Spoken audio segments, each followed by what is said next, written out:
Hold them close. Ladies and gentlemen, we are live at the dive bar here at El Vecino. I got the boys here in person today. Ghost, what up, baby? I get to give a little pounded today. We got our drinks. We got a little cigar, as Bobby would say. Got some special guests for everybody. Tonight's going to be a special one. Thank you that we have everybody here today. Everything's amazing. Let's get it going. Play it. I'm putting the helmet on as always.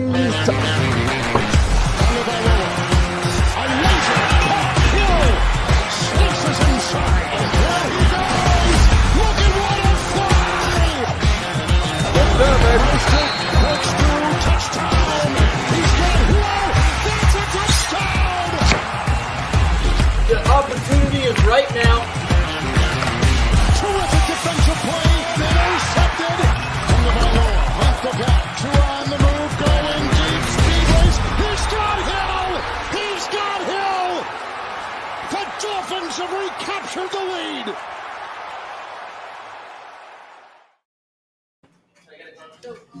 Well.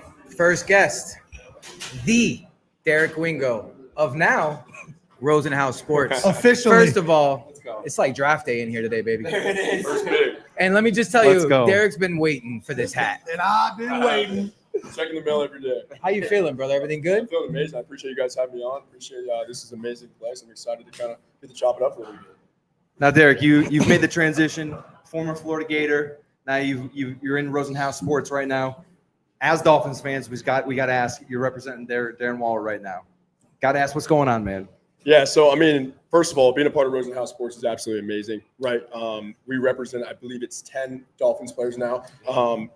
Bringing Darren Waller back, obviously a huge, benefit to the Dolphins organization. When you get a little older in age, right, you got to make sure you're taking care of the body, doing all those kind of types of things. And, that's where I think we're at right now, just consistently taking care of his body, making sure that he's fully 100% before we throw him out there on that field. So I think that's just the main focus right now is getting healthy. I know you got something, Bobby. That was what I had. Ghost took it. He always throws a good question. But let's talk about the Gators.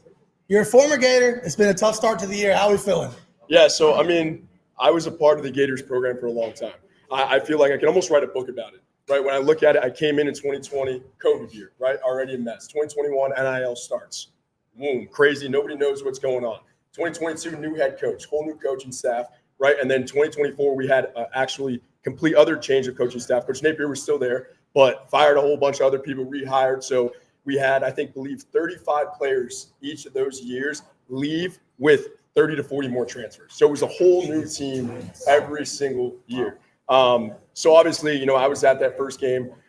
There's a lot of things that can be said, right? When it goes back to, clock management, play calling, there's all these stuffs. And I did see someone was bold enough to ask, Coach Napier's first question. Somebody asked, do you think you're still the right man, the guy? And his answer was, I'm here to focus on the guys and get focused on for next week. And that's a professional answer. But, in my honest opinion, Florida Gators have had the talent every single year. If you look back to the guys that have been drafted there and you looked at guys that have been drafted, in the first, second, third round, they've transferred from Florida. So they're getting the athletes. They're getting the talent. They have the guys to do it. It's just at the end of the day about putting all the pieces together. And I'm actually flying out to BatonRouge for the game this weekend. That's Bobby. Bobby's Bayou. Bobby actually he just came from the airboat from the Bayou. I brought the airboat down. I might get on the Rosenhouse jet back. Derek, I got to ask you. You got a chance to play with Jason Marshall Jr. I did. And he came in and he took that starting slot role right during training camp. So tell us, I know you told us a little bit about before on a previous podcast, but today tell us a little bit more about Jason Marshall himself, how he presents himself, how he is as a player, athlete. So me and Jason have actually had a great relationship for a long time, right? Being down here from South Florida, we were fortunate enough to be around each other, whether or not it was the camps, it was, the 7-on-7s, things like that. And then going to the University of Florida, when you get to know Jason Marshall as a person, right? He comes off as quiet. He comes off of, not as much as a vocal leader, but when you talk about a guy who leads by example, right? Does all the little things the right way. That's somebody that you look up to. That's somebody that you see is the first one in the building, the last person out. Always in there watching film, always knowing is a technician of the game. And that's what I got to learn about Jason Marshall really quick at the University of Florida. And that projects loud volumes, right? Knowing somebody that might not be as vocal, but, when you look at him, he's always doing the right thing. And he's someone that you can always look up to. And I'm super excited. I'm pumped for him to be able to stay down here in South Florida, in Miami, have his family here, and just be able to go play the game that he loves, that he's played since a little kid. And it's at such a high level getting this opportunity for him. Yeah, I'm actually really excited to see his bounce back. We had everybody had a rough 22 week players. 1. Like, there's no denying we have a tough mountain to climb. Yep. Have you spoken to him this week at all about his performance in week 1? Yeah, so I've spoken to him a little bit, and, he's just as professional as he gets, right? Even though, I've known him for a long time, it's, I'm super excited for the game. I'm focused. I'm dialed in. I'm ready to go. And that's all I get. That's all I get from most of the guys. And, at the end of the day, that's what you want to hear, right? That's what you want to hear, know that they're fully locked into the next week and the upcoming week and their opponent. Did you hear any little sneak peeks about the players' conference alone, a little meeting? Is that over at University of Florida? No. Here Oh. we had a week 1 players only meeting already. I was wondering if So you the had. Gators and the Dolphins. Yeah, it's a rough year for you. All right, so it's almost weird. I almost compare the Florida Gators to, it might be a crazy take, but Florida Gators to the Miami Dolphins, just because, they have the talent. They have the guys. If you look at our offense with the Dolphins, you have guys that can make explosive plays, right? You just have to eliminate the turnovers, eliminate the penalties, and go and execute at the end of the day. And that's what I think both teams have to do to be able to be successful. All right, I know Rosenhaus didn't represent Minka when the trade happened, but not long ago after the trade, he made more waves. He fired his agent. He landed with Rosenhaus. A little birdie said you might have had something to do with that. I want to give you a chance. Tell us how Minka ended up at Rosenhaus Sports. Yeah, so it was a pretty cool opportunity for me when I first joined Rosenhaus, and when I look back at all the connections that I've built throughout the years, right? And when I think back to one of the first ones that I ever made, Roger Harry at St. Thomas Aquinas, the guru of football over there with George Smith as well. Twan Russell is the AD over there. When I was a player there, Jason Taylor was my coach. Sam Madison was the DB coach, and Twan Russell was actually the linebacker coach. So we had the Dolphins around, right? So I look back to my connections, and a lot of talent comes from there. So I see this guy flashing everywhere, and I see Justice Fitzpatrick. Right, he's committed to the University of Georgia right now, stud kid, and I wanted to go after him. Obviously, I know he's the younger brother, but I'm excited to see his potential out in the future. When I got to sit down and have that conversation with him and his family, I realized what type of family they really are. They're so close and nitpick to what they do, making sure they're doing things the right way, always being on top of it, planning for the future, and everything about their family, in my opinion, is absolutely amazing. So I think when we were able to have that conversation about justice, Minka was in the back of the room, just, seeing a little bit about that as well. And, having the opportunity to come down from up north, back down to South Florida, knowing that Rosenhaus is down here, right? We're based out of Miami. So it's really beneficial to know that we're always going to be around in your practices at every single game. We're here to support you. We're not only here to support your younger brother and your family, but now him at Miami. I mean, what's crazy for me is like your first job as an agent is with Rosenhaus. Like, how did it even come about? Yeah, so it's actually a funny story because, transitioning from sports to after sports can be very difficult for a lot of people. That was something that I've always kind of had in mind. There's always a bigger picture, right? You can't wear the cleats forever. You got to have a plan. You got to set yourself up for the future. And, a few different agencies reached out to me. And they, were looking at jobs for me to go work for them because of the connections that I built. Because of, I decided to stay at the University of Florida through all the craziness that was going on because of the connections. And you were a leader the whole Exactly. time. And it was something that, I looked at as a 40-year plan rather than a 4-year plan. So that was the biggest picture for me. And I was actually on a run in Las Olas, and I ran into Darren Heitner, the very well-known guy. And, he asked me what I was doing. And I said, I'm looking into, something about a sports agency. I think I'd be really good at it, traveling all around. I mean, as a former athlete, how can you say no to traveling every single week, going to watch football games and talking about sports? I do that for fun already as it is. So to be able to get paid for it and enjoy it, and that was something I wanted to get into. Obviously, he represents Rosenhaus Sports. He gave Drew and Jason the call. I sat down with them and did the interviews and everything like that. And I was fortunate enough to be able to join the team. We want to definitely get you on here on time. We know you got a flight to catch, but we did mention Minka, coming over Rosenhaus. He left Miami. There could have been better terms that someone leaves Miami on, but he came back. And how does he feel being a Miami Dolphin again? Yeah, so, I've been fortunate enough, obviously, to be at the practices, talk with him after. He's pumped. Not only just to be back down in South Florida, close to his family, but, he loves the organization, loves the players, loves the teammates. It feels at home for him. He's excited just to be able to, go out there at the end of the day, be a veteran, be healthy, play the game he loves. And at the end of the day, that's all you can ask as a player in the NFL. I mean, how can you stay healthy the longest and get to play the game you love that you've played the longest? Well, we got Bobby. I see you cooking. Over Bobby's cooking over here. No, I mean, I swear, Ghost's brain connected to mine because Ghost has a way of like trimming all the fat off of your ribeye before you cook it. No, I just want we to had a talk about. phenomenal ribeye the other night. We had a. Where was it? Vignetto's Cowboy steak, amazing last night. Shared it with the boys. I was just going to talk about, like, a lot of people were criticizing him not talking to the media for a while, kind of worried he didn't want to be here. And like you said, his family's here. He's glad to be home. There was so much that went into it. But I want to know, was that anything from Rosenhaus maybe like, hey, we're handling some business stuff and it's close. Just chill out for a minute and then we'll talk to the media. Let's handle this first. Yeah, so I would say most people on the outside don't realize, not only how much stress, maybe everything that's going on in a day-to-day basis of like a guy in the NFL, right? At the end of the day, these guys are just regular people, just like everybody else. They're dealing with their family, they're dealing with their kids, they're dealing with, now just moving from up north back down to South Florida. I talked to him a little bit about it. He was just finally moved in up there, got everything situated, and then had to move everything back down here. So I think it was just of everything coming at him so fast. Understanding I'm in the moving process. I'm also just switched over agencies. I'm back in Miami. I'm dealing with, making sure my family and everything's situated. So I think that's really what the decision was going on at the end of the day. Well, brother, I know you got to catch that flight. You got to catch that flight, but we really, really appreciate you coming down. And listen, Las Olas to Brickell is not a fun drive. So we really, really appreciate you. No, absolutely. I appreciate you guys. Yeah, man. And so hold on. Just before you go, week 1 was abysmal for the Fins. You see a bounce back coming? I do see a bounce back coming for the Dolphins. Like I said earlier, it's about executing, eliminating the turnovers and eliminating the penalties. And at the end of the day, we have the playmakers to have, the big time plays, the long drives, and you just got to execute at the end of the day. Absolutely, brother. Well, we appreciate you. Yeah, appreciate you guys. Yeah, Thank you so much. Let me know if you got room in that duffel I'm bag. keeping this now. You got that. That's your hat. Appreciate you, bro. Yeah.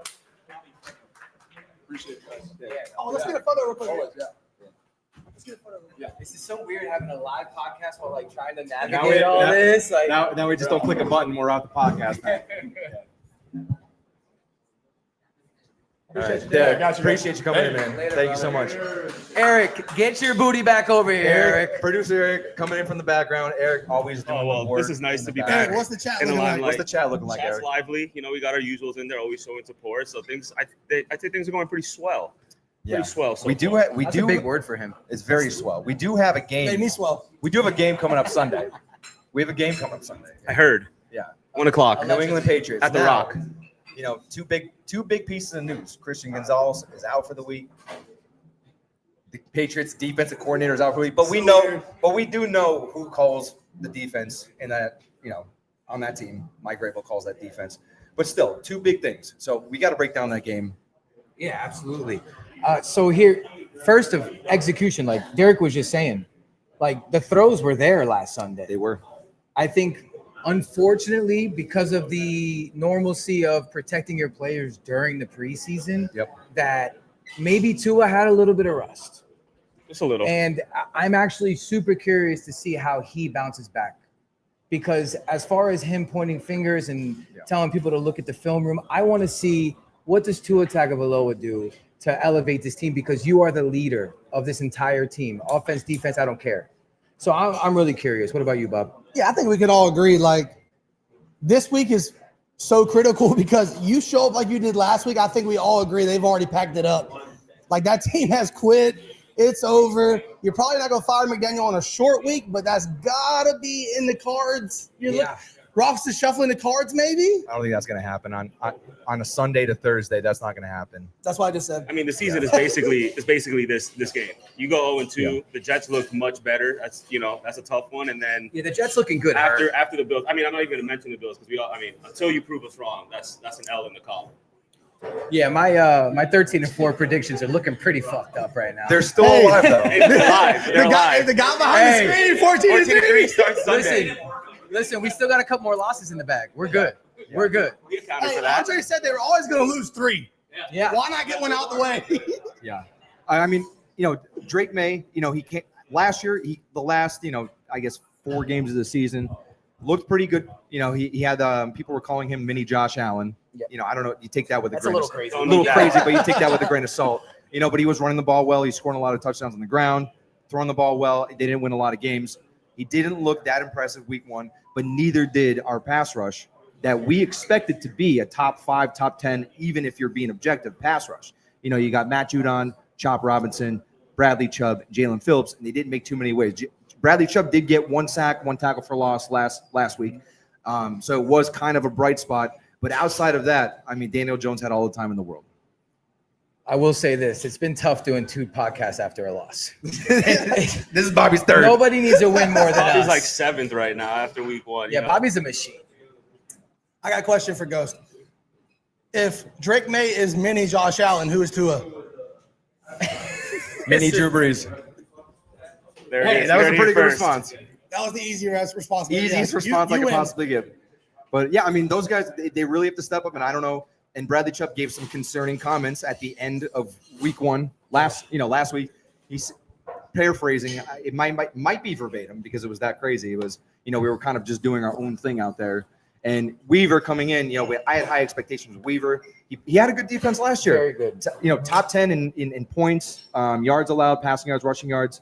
But man, Daniel Jones broke some records, 7 for 7 in series scoring points. You look like prime A-Rod out there. Yeah. I will say on last year's defense, though, those numbers are a bit inflated just because the quarterback. Don't you dare try to inflate them. Ghost has to go with his defense. I don't know if I have to remind Eric, but we played Daniel Jones. We did. That's the number 1 quarterback in the NFL right now. Thanks to us. Yeah, and that stuff. Those guys have to step up. There were some issues in zone coverage, especially cover 2, which kind of was a staple for Weaver. I expected Miami to come out and play some more man coverage than they did, but we did struggle in pretty much every aspect of the game. But I was really disappointed. You had Tua's game, you had the offensive line played pretty well, but if you ask me the most disappointing thing about that game, it was the front 7 because I had high expectations for that team. Well, I will say this. We're used to being disappointed in December.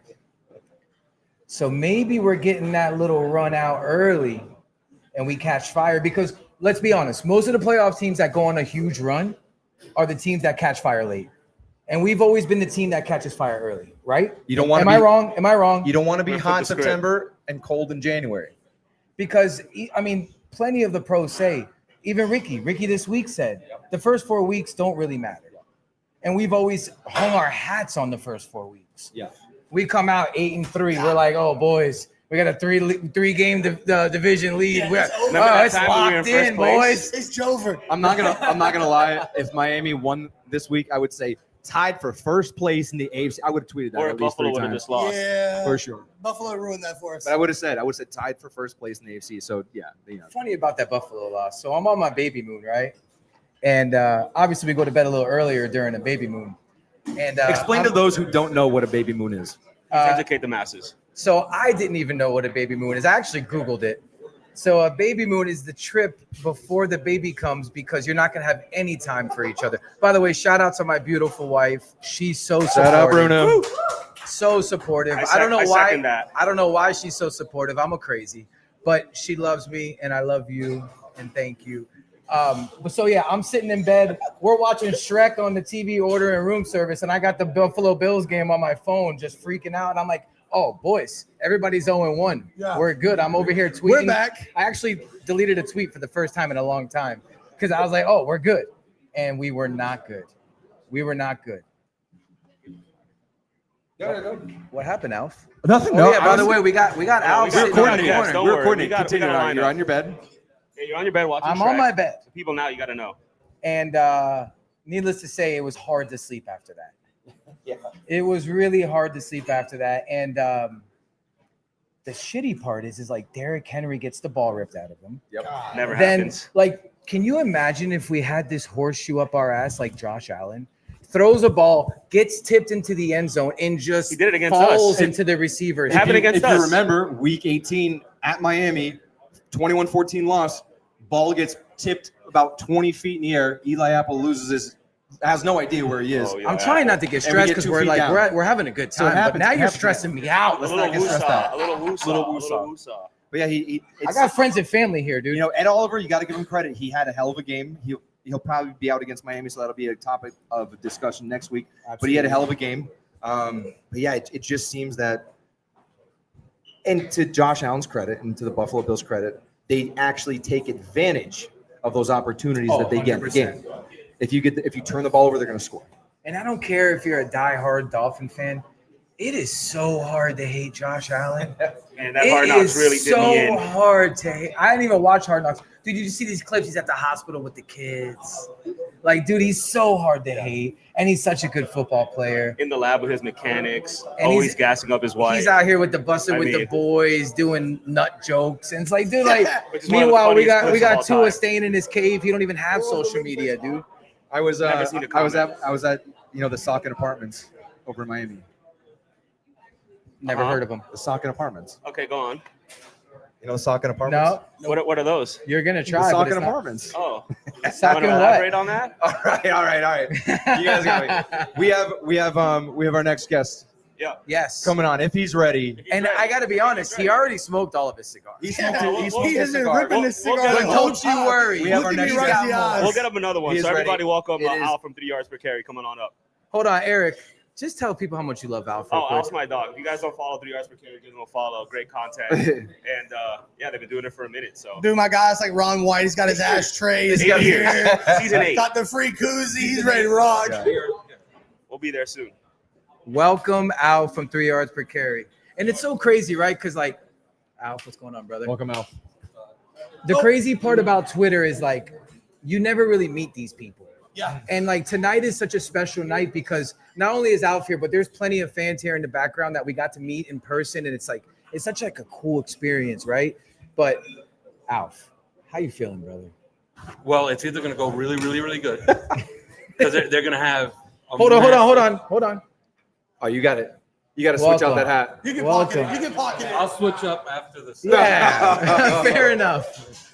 Never We have switch our up own on store, your people. We have our own store. He's We sell our own merch. he's sponsored All by right? Nike. Buy our merch. You can find the merch anywhere.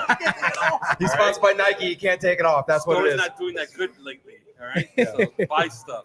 Like I was saying, it's either going to go really, really, really good.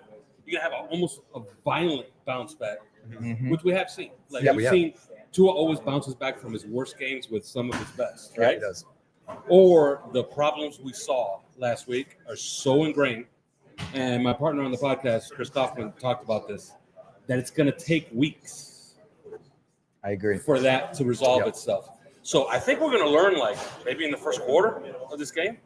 Well, we'll definitely know. Like I kind of knew, honestly, after that first quarter of the game last week, I'm like, this is not good. Like, So we've we won't never know. we never really Yeah. seen that kind of football out of the Dolphins. That It was very collectively, uncharacteristic. collectively, it was the worst game It's that we about being played. connected. Like we talked, you guys talked about it earlier on the show. The pass rush, Sure. right? Daniel Jones was top 4 in getting rid of the ball as quickly. I Yeah. think it was at 2.4 seconds, 2.43 seconds, Yep. something like that. Faster than Tua, actually. Which And is it's impressive. about being connected. When you watch that game, there was way too much space underneath. The pass rush was just getting started when he was just quick on the hop, getting rid of it to the check down, Yep. to the intermediate zone, to the short zone, to his back out of the backfield. Daniel Jones was just keeping it moving. Yeah. So we were making it easy on him. So look, there's some quick fixes, man. You can play more man, you can play press man. And I understand what people are saying. Like, okay, your corners are not that good. Yeah. So can you play press man? Yeah, you're gonna give up a big play. But you'd rather give up a big play Here and there. and Then they here get and gutted for there, 60 minutes. and maybe you win by a touchdown, or you just rather that their quarterback just dice Dink and you dime. up all game, Yeah. and you can't get off the field. It was tough. 7 drives, 7 scores. Yeah. You talked about it a lot on the timeline all last week.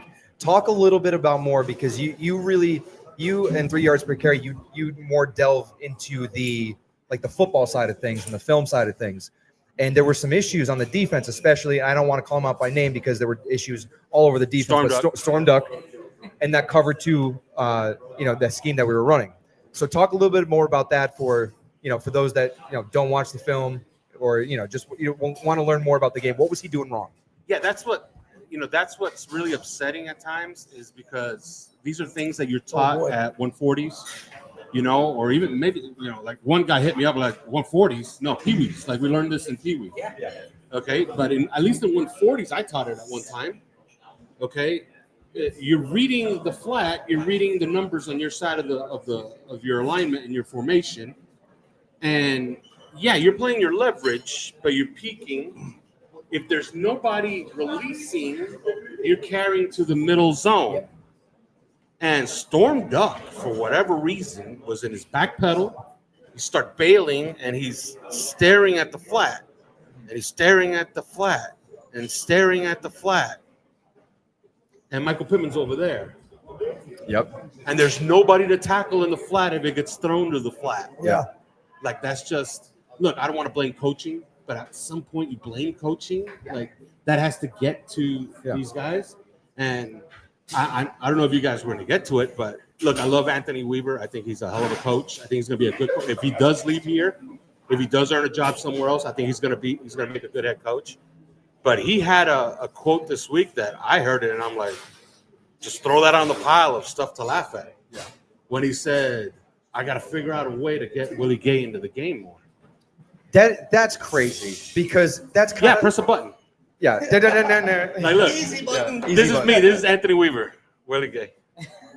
And that's kind of like asking. That's like saying, you take, I'm not comparing Willie Gay to prime, Bobby Wagner, but Or Bobby Shouts.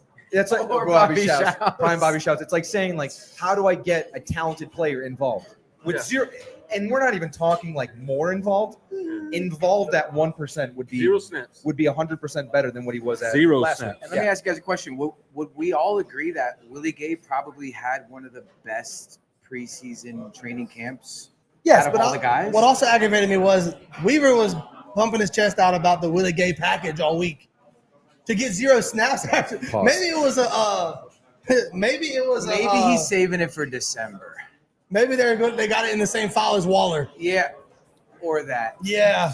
God bless Wingo, by the way, because God bless Wingo. Good for him, man. I let him know before the show. I said, Wingo, I just want to let you know We're so gonna you're ask you. cool with it. First question's Waller. He goes, fuck. He goes, all right, I get it. I knew when I showed up, I should have known. And look, the Darren Waller thing, it's a mystery to me. Like, you're the head coach. Like Mike McDaniel keeps saying, like earlier this week, he said, we might have to do something as far as the team. And you're thinking, my God, are they going to IR this guy? IR something, yeah. So you didn't lose 4 weeks. You lost 5 if you IR. Yep. So they haven't done anything yet.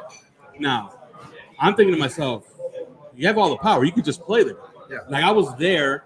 Look, the beat left, but we were inside because they started practice inside. And I saw Darren Waller padded up, running install. Like, he did one period of install. So he was in running plays with the team. With the first team. With the with first Tua, with Tyreek, with Waddle. Well, Tyreek wasn't there. And when was this? This was 3 days before camp broke. Okay. So we're talking about, what was that? Like, camp broke on Thursday, right? Yep. Because they played on Saturday? Yeah. So we're talking about Monday, that Monday. Okay. They played, I'm trying to think. When did they play the Lions? They played them on a Saturday? Or no? Saturday. Yeah, it was Saturday. So first practice was on Monday. So it was on Monday. On Monday, I was inside for the stretch period, and then they did one install. Yeah. And everybody left, and just me and a couple of guys stayed behind. And I saw one period of install. And then I left. Because I thought, oh, he's going to practice. He went out with the team, and then nothing happened. He never practiced again. I'm always in for a nice conspiracy, but maybe that's when he hurt his hip. Maybe. That's a possibility. Let me ask this. Go ahead. McDaniel said they might do what's best for the team, but when does Waller look at the results on the field and go, I'm going to do what's best for me and hit back to the couch? He ain't gonna get paid on the couch, Bob. Well, he's paid already. Yeah. His salary is guaranteed for the season. Okay. You know So- what? All he can Now, earn Yeah, he are got guaranteed after all he week can one, earn. correct. Yeah. All he can earn are incentives from now on. Is Rosenhaus a genius? That guy just got him paid. He might not play it down. Hear me out, Waller. You come back, take a couple pictures, never play it down, make $1.5 million. And you can use that money to reinvest in your rap career.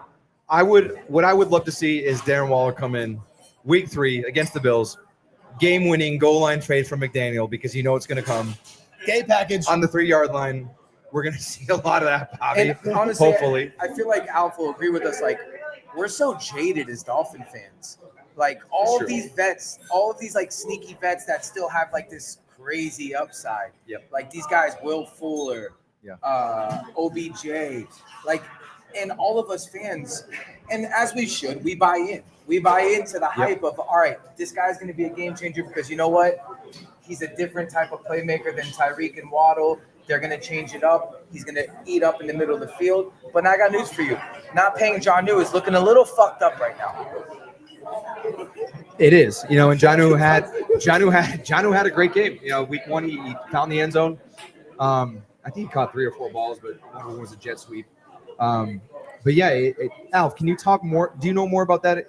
Obviously, there was a cap situation. It's not like, hey, we don't want to pay you. Mm-hmm. It was more of like, if we pay you, we know players are going to get injured. We have a full 18-week season ahead of us. Players are going to go down. You're going to have to sign players. Cole Strange is already on the roster. Week 1, they had to sign another offensive lineman.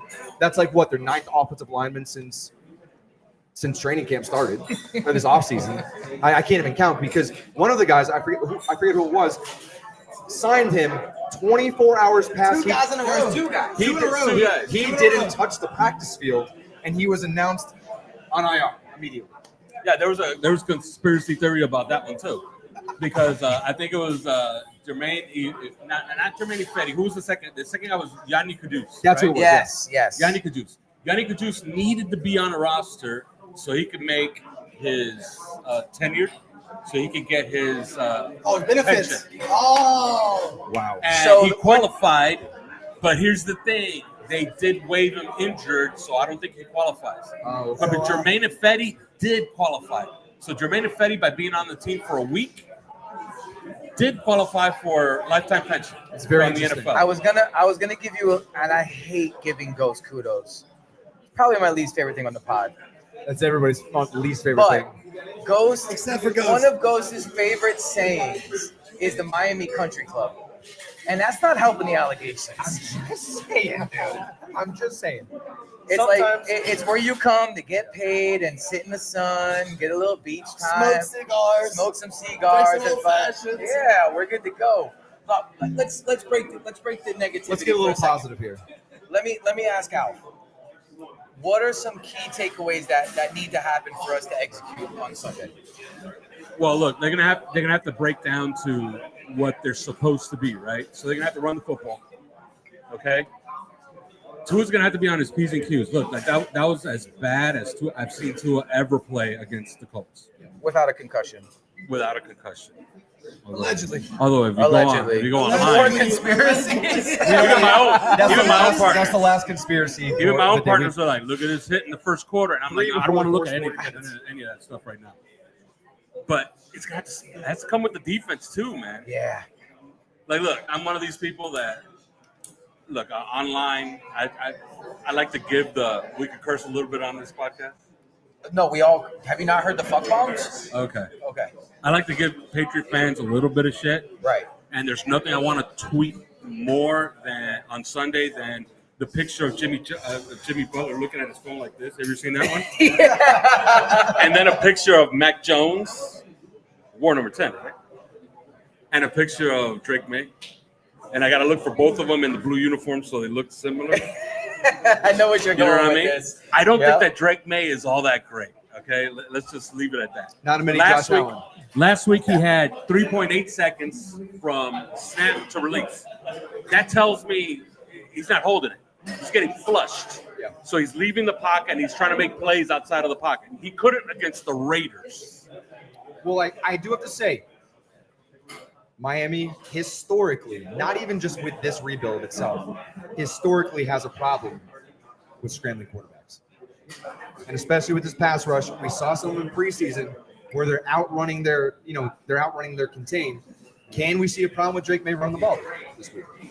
Well, that's why we have a front seven. That's why we have as good a linebackers as we do have. Like, they could keep eyes on the quarterback. And it's going to have to come from them, man. If you could keep him under wraps, then your offense should be what it's supposed to be. Because they've been together for the most part. Like, yeah, there's some new pieces, but overall, like the main pieces have been here 4 years. So they should be able to just fall right back into things that they used to do and execute for at least a game. And I will say, like, I think we can all agree, like, Bradley Chubb and Jalen Phillips haven't played a lot of football. So I would give them talk to me. I would give them, like, the leeway of saying they were rusty. Right here. This button. I got you. God, look at this guy. We get it done at the dive bar. We got teamwork right there. So that's the most teamwork we've seen in a week. Did I lose my mustache on that one? You'll never get rid of mine. No, so what I was going to say is, if we're going to give anybody leeway as far as rust, I'll give Bradley Chubb and Jalen Phillips the leeway. Yeah. So I expect huge games from those two. Well, Chubb had a sack and tackle for loss. I mean, but I expect him to even turn up more. Yeah. He's a captain on the football team. And Jalen Phillips just announced he's having a baby, which, by the way, congratulations, Jalen. Greatest thing ever. And I expect them to really take over the game. Yeah. And especially later in the game. So that was my thing with the Indianapolis Colts, right? So we're watching the game and we weren't getting pressure at first. And I'm like, you know what, though? Usually with the D-line and edges, you don't really start eating until maybe the second half. You know what I mean? But it never really came. Like Chop Robinson, although Chop was getting held a lot. I get that. The first couple drives were rough. But Chop was getting no extension. Yeah, he was gloved all game. But that's key too. Like a lot of people brought this to my attention. Like, God, look at this rep. Look at this other rep. Chop Robinson's being held here. He's being held there. He's being stood up, and he was tackled a couple of times. Yeah. But you know what you got to do? And I don't care if you're a second-year player in this league. Extend your hands. Yeah. Sell it. He was inside the body all game. Extend your hands. Sell it. You're going to get a call. And once you get one call, you may get a second one. If you get a second one, it's over. Yeah. Because once you get 2 holding penalties, that tackle is going to give up the edge to you the rest of the game. You hear this? And you're going to eat. You hear this in the NBA a lot more, but like, it's kind of what you're saying. Do you think he just hasn't earned those calls yet? Maybe. I don't think he knows.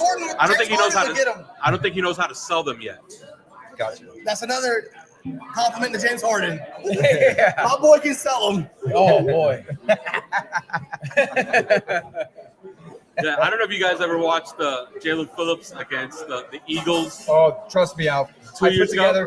I put together a compilation of the 20 missed penalties of that Here we game. go.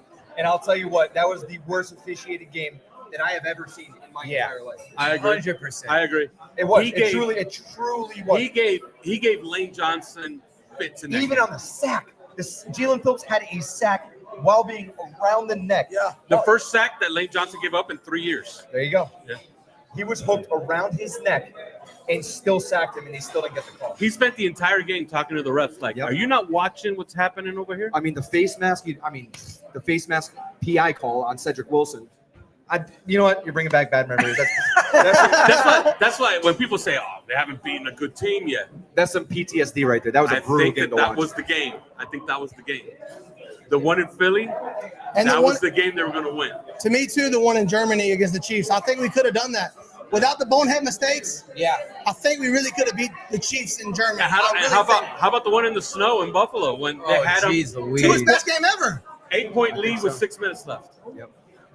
Yeah, that happened to Miami twice now. I do a Buffalo Bills podcast, the Rock Power Report. Those guys are great. Yeah. Those guys left the stadium. They said Dolphins got They us left the today. stadium again last week. They left the stadium again last week. There was a viral video going around of a fan.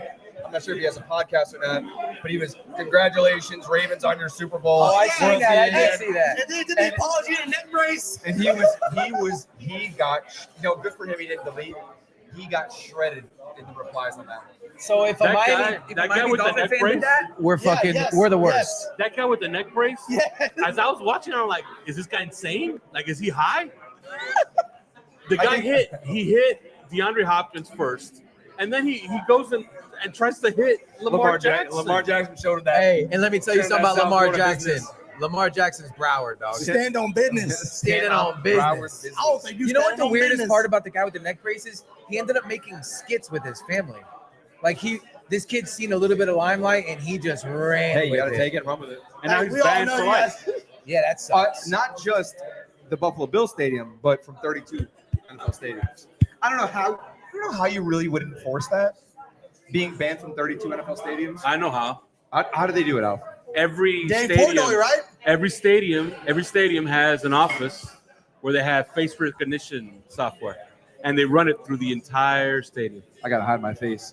We might need that for Nikki. How do you Smokes. have season tickets? So, if they find, I gotta hide my face. so that guy, if that guy sneaks in, they'll find him. That's crazy. Well, that's like, I do. My favorite thing every year is Dave Portnoy trying to sneak in the Super Bowl under disguise. Yeah. Oh, dude. And they come and get him. He's got the last time. Ohio State won't even let Dave in the facility. And that was kind of funny because he was hosting the game. Yeah. You know, he was With hosting Fox, the game right? with Fox. Yeah. And he walked in singing Michigan. Well, before we get Alf out, I'd Yeah. love to hear Al's prediction for Sunday. There we go. We've Gotta all have done it. our prediction earlier Gotta this week, have but it. I gotta have your prediction, Now, brother. Keep in mind, Because I will say this. Alf might be aggressive on the timeline, but you know ball, brother. So I really listen. I appreciate all the because like the three of us and Eric, like we're more of just like a vibe podcast, whereas like you guys really do break down the film. You guys do the work, man, and we as fans we appreciate guys like you. So I just kind of want your prediction. Well, on our podcast, both of my hosts picked the Patriots in a close one. Okay. Although Chris Kaufman said that it could go bad. Okay. Okay. This Sunday.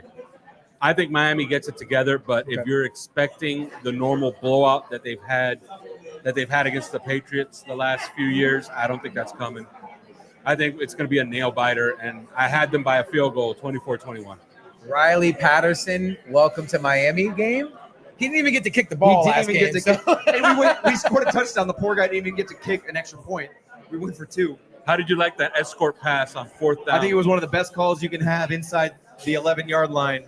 4th and goal from the 11. Were you cringing at that play? Well, as soon as I saw it, I'm like, this is interesting. I almost got mad they scored.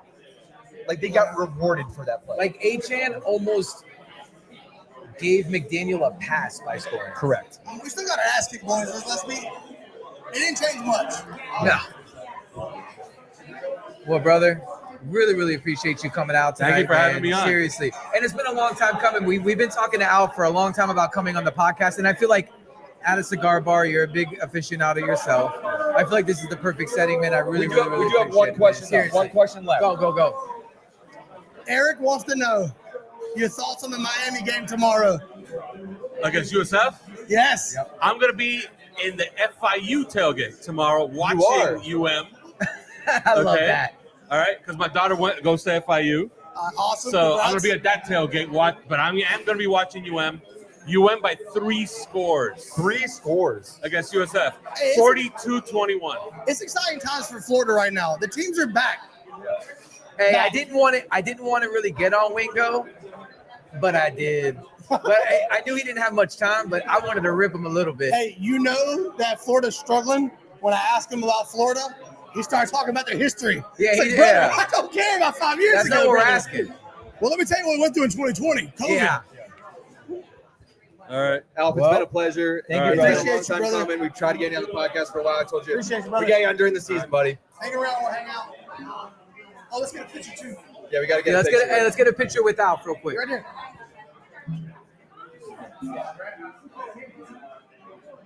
Appreciate you, brother. There we go. Eric's gonna hang that in his fucking loop. One of these is fine. I'm afraid what Eric might do with that picture. The Munoz salute. Thank you, bro. Thank you, brother. Thanks so And much, by the Alf. way, Appreciate you, Alf Alf. brought his beautiful family today. He brought his wife and his daughter, who obviously goes to FIU. Yeah. Really, really nice. Thank you guys for coming, by the way. Appreciate you Oh, guys. and if you ain't already, go see 3 Yards Per Carry. They do awesome stuff. Eric, before we started the podcast, Eric is big fans of 3 Yards Per Carry. Probably one of we their all biggest- watch and one of listen their to their biggest stuff. They fans. have a great cast. They just got a So go good show them You know cast. what's so love. funny is I'll never forget when Eric really got involved with us in the group chat and like the dive bar. Eric is the #1 3 yards per carry stand. Yeah. Yes, He's like, for- you guys for don't good know. reason. These guys are God. These guys are God with football. They always know what the hell they're doing. So how was that for you to watch? That's Oh, that Uncle was Alf great. right there. I mean, yeah, it's like Uncle Alf. Like I'm Cuban, Alf's Cuban, so he just kind of reminds me with my Theo, which is pretty tight.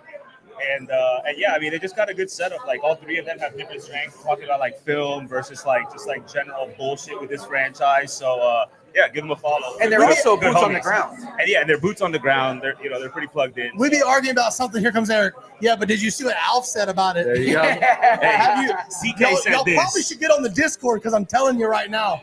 Simon said this. He always tries to correct us by saying, "Hey, but listen, I have sources." Hear me out. Hear me Him out. and Ciccone. Hey, chill. Shout out Ciccone Styles. Hey, Ciccone Ciccone. sleepers. We miss you. I'll tell you what, Chris Brooks is out there, and Ciccone is, that's his boy right there. Chris Brooks had a good game last night. Yeah. I mean, he did.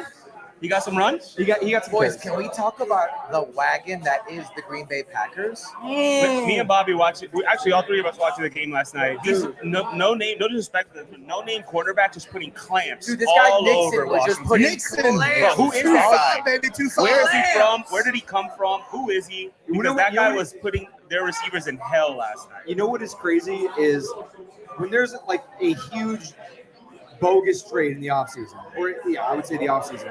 Tyreek Hill came to Miami, gave up first, thirds, late round picks, and it's like you need to see an immediate impact from that guy who's going to elevate your team. And in 2023 or 2022, Tyreek Hill did that for the offense. Obviously, there were some injuries. He did that for 2023. Now you see Micah Parsons come in. It's like, who won that trade? And I'll tell you what. The Packers won the trade. The Packers at this point. The Packers have won this trade. Yeah, dog. I'll say this. I'll be honest. We were talking about this last night. When the Packers made that trade, I was like, okay, like, do they really think they're like that? I have watched the Packers the last 2 weeks. They might be like that. I have to admit. That defense shut down Detroit and then Washington. Football is better.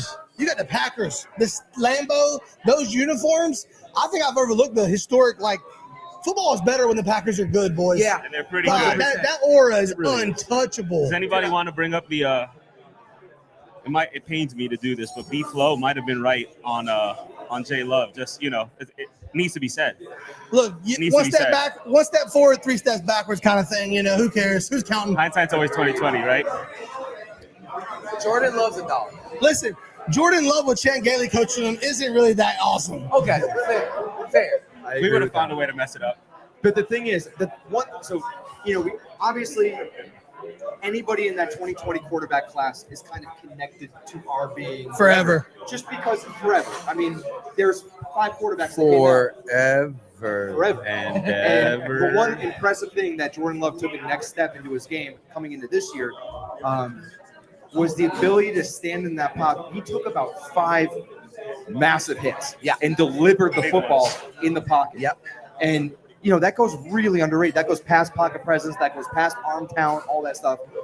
His ability to stay in the pocket and deliver those balls, that's incredible. He was great last time.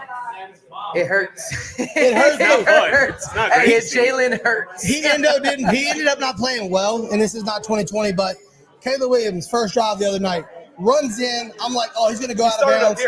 I thought he was going to go out of bounds. He put the shoulder down, got a touchdown. Hurst is running, scrambling, puts the shoulder on the corner, bounces off, gets 5 more yards. It's just stuff like that. It just really, really hurts. Boys, hold on. I want to give a little love. Karen. Oh, gotta bring Chat. Karen. I want y'all to know Karen is right here at the bar. Karen is at the bar. She's partying. She's been locked in. She's not even paying Karen has attention. been locked in the entire show, listening to every word. Karen is here, baby. She does Karen's not out miss here. a show. Karen doesn't miss a show. She's in the chat always.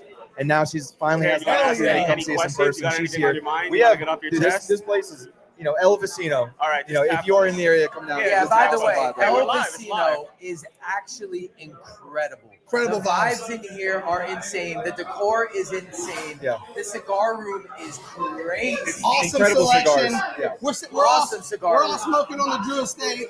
Liquor Bravada number 9. Awesome cigar. Got people lined up down the bar. Got people back here sitting. Hey, Got Bobby, I Dolphin can't even fans. hear you right now. It's Pretty so loud loud here. So The Stadium Pulse right now is killing Joe Robert right now. The Stadium Pulse. The Stadium Pulse. It sounds like the airboat's running in the back, dog. Bobby about the goddamn mail, bro. Yeah. From Louisiana. Shout out, stay tranquilo. Shout out to the The boys. production is Shout out. unbelievable. If you can see what I'm looking at right now, And I don't know if the chat can see this, But El Vecino curated the Dive Bar podcast menu, dude. And stay tranquilo. And stay tranquilo. He's getting so much He's getting better. so good at it. Yo, he's getting really good. That was really good. This guy comes to Florida Great one strides. time, and this guy gets a little. He's rolling his R's now. It's weird. It's weird. Bobby He was Chelsino. adamant on going I figured if we're going to be working together, I might as well get it right. And I just saw another guest kind of roll by. We got a couple in the house. Yeah. We got a few in the house that we can roll with. Heavy hitters. We're just getting started. I will say this. This is fucking awesome. This is fucking awesome. I'm so used to wanting All right. motherfucker goes All right. over the screen. I don't have to do it. I can do it right here. All right, Bobby's getting it. Bobby, we're gonna put a little cap on that for you right We're now. not. We're not. Bobby, you break, you buy. Listen, I've been with Bobby since yesterday. This man woke up at 8 a.m. like we were about to take the field. He has been this hype since Dude, I 8 woke up a.m. at 5 this a.m. morning. today, and I could not go back to bed. Just he hit the ground running. I will say kept this. I will say I this. kept telling them, if Joe was here, y'all wouldn't be fucking crying like this. Nah, but I will say this. It's really weird not seeing the chat. Yeah. Oh, I wish. I'm cooking back there. I The want to chat know is what cooking. Carpet Regular Dinosaur people, is. man. I want to know what Carpet Dinosaur is talking about. Yeah. Yeah. Eric, Carpet Dinosaurs in the chat. We got people in the chat. The chat's We're- popping right now. we're at the 30 minutes now. You want to go prepare our next guest coming Oh yeah, in. our next guest is ready. God, he's handsome too. And Look at he's- that guy. He's great looking. Handsome guy. Good He's- Lord. He's pretty Fre- funny. Former friend of the pod. All right, everybody, welcome up, Louis. Our next guest here. I wasn't talking about Lewis. But he was looking right above. No. That's why he said handsome. No. Louis got the pick. How you doing, brother? How we doing? Yeah. Thanks, man. Oh, boy, Louis Diaz, For those, baby. for those of you who don't know, bitches? Louis Diaz, he is a stand-up comedian opening up for If your huge kids- acts. If your kids are watching right now, put them to bed. Yeah, put the This kids is to where bed. the kids leave the show. I have kids. Go the fuck to sleep, kids. Yeah. So, Louis, Now you will go to sleep, or I will put you to sleep. I will put you to sleep. Louis is You're a in my world now, Grandma. massive vibes here. We don't even know what we're doing with our At hands Elvis, right you know. now, dude. Like, we don't even know. Louis, you're a friend of the pod. You were on our podcast before. You kept it, being a stand-up comic, you kept it pretty conservative. Yeah, but you now did. you I was got the really proud of lights. You're used to the lights. You're used to the microphone. You're used to the action Why here. don't you give us a little 5 minutes real quick? No. Give us a quick five. All right. Let's do your Cold best minute. five. You give us your best minute right now. Tony, give us your best minute. Ready? Fuck off. No, I'm not doing that. No, that's not how stand-up works, guys. That's not how it does. Hey, he wants money. He's He yelling, wants money. he's yelling at me now. It's weird. It sounds like you're yelling at me. I get paid in hats. I'm just saying. I'm not Might like as well- Alf that I'll turn down By a the way, fucking hat. you might as well Is this put guy it on. fucking sponsored by Nike? Hey, get to What work. the fuck is his problem? I'm not getting a Nike. God damn it. Hey, get to work. There you go. No, not right now. No. I'm like, I'll wear it for sure. I'm not gonna do a stand-up set right now. We're kidding. No, we're kidding. We're kidding. What's up, bitches? So what's going on, Hey, man? that head's way too big for that snap, dog. Yeah, I saw Look at that. We both looked at it. That's fucked up. I But look- got my hands Hey, full. let me see. Honestly, I knew that the user settings was fit for my head, so I know damn well that shit ain't fitting on his head. If that thing would have went on, he would have looked at himself. There you go. Look at that, baby. Hey, can you hear us? No, I'm not getting any circulation in my brain right now, guys. I think we just. So, Louis, what's going on, man? I look better like that. Dude, Yeah, what that's all right. have you been up to? Like, talk to us. It's been a little bit. Shows, been performing on cruises a little bit just as a money grab. What kind of Is experience that where you're at now? You're on cruises now? You're going downhill, brother. No. I just headlined in Fort Lauderdale a couple weeks ago. I'm in Tampa tomorrow. I'm in Sick. Fort Lauderdale again Sick. this Sunday, which sucks because I wanted to miss the game. Because like if I'm not doing shit, I have to watch the game and I have to fucking beat my kids when we lose. It's not my fault. I have to. Oh, good lord. And now I gotta watch the game because it shows at night. on We do Sunday. not condone beating We kids. just do it. We don't appreciate it. We Maybe don't condone Bobby. it. We just do it. What? Oh, I think that was our I didn't minute. say I'm beating other people's kids. I'm beating my kids. Well, that's fair. That's fine. Yeah. Culture. It's for the culture. Not It's for for the Culture. culture. I look like the assistant manager of Cracker Barrel, but I'm Cuban. I'm a big believer in Old school Cracker what Barrel. happens racist in your Cracker house Barrel, the happens good in your Cracker house. Good Cracker Barrel. Barrel. Good racist Cracker Barrel. That's what I like. Yeah. I like the white man in the Cracker Barrel. Oh, good lord. You know what? He can say that. That's Look, I fine. got a friend. Look, I'll be honest. I got a friend, and this is how I know I'm allowed to say this. I got a friend. I'm not gonna say whether he's white or black, but his name is Jerome, and he said Cracker Barrel tastes better with racism. And so, Why do you think Cuban food tastes so good? They're all fucking racist in the back. This is it. I don't even know how to. Yeah. Yes. So how about Let's them take a sip. Dolphins? Let's take a sip. So how about them Dolphins? Yeah, man. Honestly, here's the deal. I don't give a fuck if they put a Broncos type game against the Patriots on Sunday. They can lick my ass. Okay. Here's the deal. Here's the real deal. What do you mean You're by upset that? about that one. They Here's the can real lick deal. my full ass with their tongue in my asshole. Is it hairy? And I've never done that before. My wife, I won't let her near it. That's honestly for her sake. Because I So respect you'll her beat as a your woman. kids, but you'll keep her away from that. Got it. Okay, Yeah, keep because I going. What respect about your her. boyfriend? My kids haven't earned the respect yet. The fucking oldest one is 6. What has she done in her life? Yeah. So, She's giving you purpose. she's giving me a reason to leave the fucking house. So, if the Dolphins, no, honestly, Hey, if the Dolphins Tranquilo, dominate- we'll edit this later. if the Dolphins dominate, what the fuck are we gonna do? It's live, so it doesn't matter. What are we gonna do? If the Dolphins dominate, we're still gonna lose to the goddamn Bills. How do you know that? I know. I've Hold on. never held. How do you know Look we're at me. gonna lose to No, the Bills? time out. Look at me, Bob. I've never held something this thick in my life, so I don't know how to do it. This is how I hold Coke cans, not fucking anything else. So listen, I know fucking ghost stones. You go with this thickness. this By is the what way, you get whose when you, Coca-Cola is when you that? invite a stand-up comedian on your set. Yeah. Look, it's some hard times in Dolphins land. We had to break some comic relief. Unfortunately, it was Louis Diaz. Fuck you. You know what the shitty part is he actually runs a sports radio thing, which is the funniest fuck I up was part. just on the air with Jimmy Stefano all you day were. today. I've been on that show. Do you talk like this to Jimmy? Yeah. Yeah, I went for, and I told him, first off, I was like, yo, the reason I got to sports radio is you. When I did play-by-play for FIU football, I would always ask my family and wife, do I sound as good as Stefano? And he's like, wow, man, that's real cool, kid, da-da-da. By the end of it, I'm like, so, we're doing this again? And he's like, I don't know, I might be sick. I was like, ah, okay. I got COVID. Yeah. I got bronchitis. I got bronchitis. But yeah, no, I was talking to Stefano about it. And I said, yo, everyone in Miami was looking past the Colts. We knew that was an easy dub. Yeah. Is there a chance that maybe we look like shit because they were focused on the pass? He goes, fuck no. No, He goes, no, you don't look that bad. Yeah. it was really For that incompetent. long. It was incompetent. It was. I put it out there. It I'm wasn't. so tired of talking about this. We got fucking 3 more guests to do this. I know. What do you guys want to talk about? Ah, fuck, fire on my leg. That's all right. He Fire asked. extinguisher. He asked on his life. We need a Stop, fire drop, and extinguisher. roll, Stop, baby. drop, and roll. Ghost, you're a fucking attractive and human being for me. Hey, listen. I don't disagree with you. I'm gonna let you know, I knew Joe Robbie was like in shape. I knew Bobby wasn't. You're a surprise. I got personality. Listen, man. I put the work in. You got a fucking sleeper build. Can you take that shirt off? I would if it wasn't Okay, illegal. hold on. He's in Miami. Drop Unbutton the mic. one more Drop button. the Yo, mic. this I is- got a t-shirt, dog. One more. One more button down. One more button. Drop a button. Hey, you got chest there? Austin Hey, hold on, Powers. hold on. I gotta get the mic back. I just so everybody knows, I dress Ghost. No. Like a He's fucking laughing Barbie, because, bro. like, Bobby makes fun of him because he won't That's go crazy. out without asking me if his fit is good. Hey, man. And he did a great job. Thank He's you. even got, you can't see it, but he's even got the little cutoff jeans going.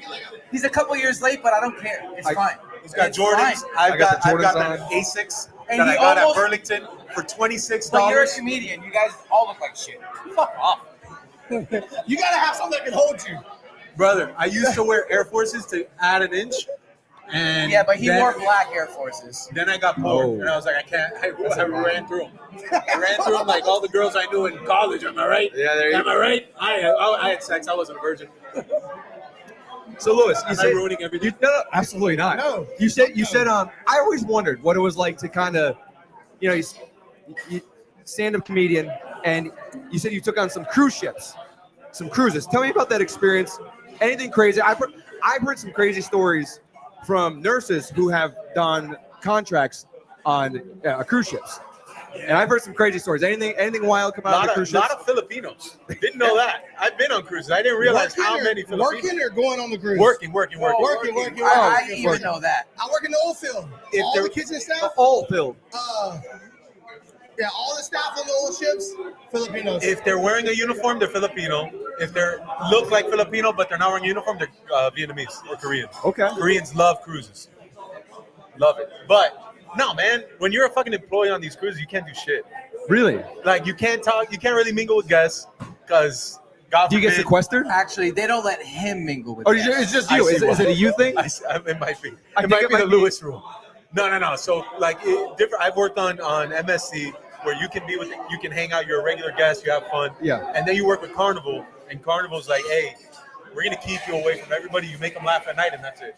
Yeah. And it's cool. It's cool. It's different. So like, I don't have to bring in a crowd. When I headline the Improv and I sell it out on a Wednesday 2 times in a row. There you go. Subtle brag. I gotta pack that seat. I gotta pack those seats. If I don't pack those seats, I'm not getting brought back again. On the cruises, I don't gotta pack seats. Yeah. I just They're gotta already be funny. there. Exactly. And they got So nothing better to do. It's a different responsibility. It's an easier grab for money. Honestly, that's why I do it when at the end of the month, you know how cops like they give tickets at the end of the month to hit that quota. When I see that mortgage payment is doing a couple of days, and I gotta do what I gotta do. that negative baby. sign is still on the bank account. Hit the old manager up. Call Carnival. Hey, call MSC. I like him. Hey, call MSC. You know what's MSC pretty sponsors cool? the Dolphins, guys. You know it's pretty cool because I can cut everybody off in person because it's easier. Yeah, everybody can talk. Yeah, it's great. You actually can't cut me off. You're not even You can't talking. cut me This off. guy's silent in the corner. No, over he's there. not. I'm chilling. Bobby's trying to. Hey, he's doing trying to great. wager between being drunk and being high off a Yeah, cigar. Bobby is doing great. Look at him just chugging. Oh, that's another one. Oh, but There hold you go. on. In his defense, Gone. he comes down to Florida one time a year. There you go. Get after it, Bobby. Gone. And We- you know, it's we funny have story another hour about and a half. cruises. Funny story about cruises.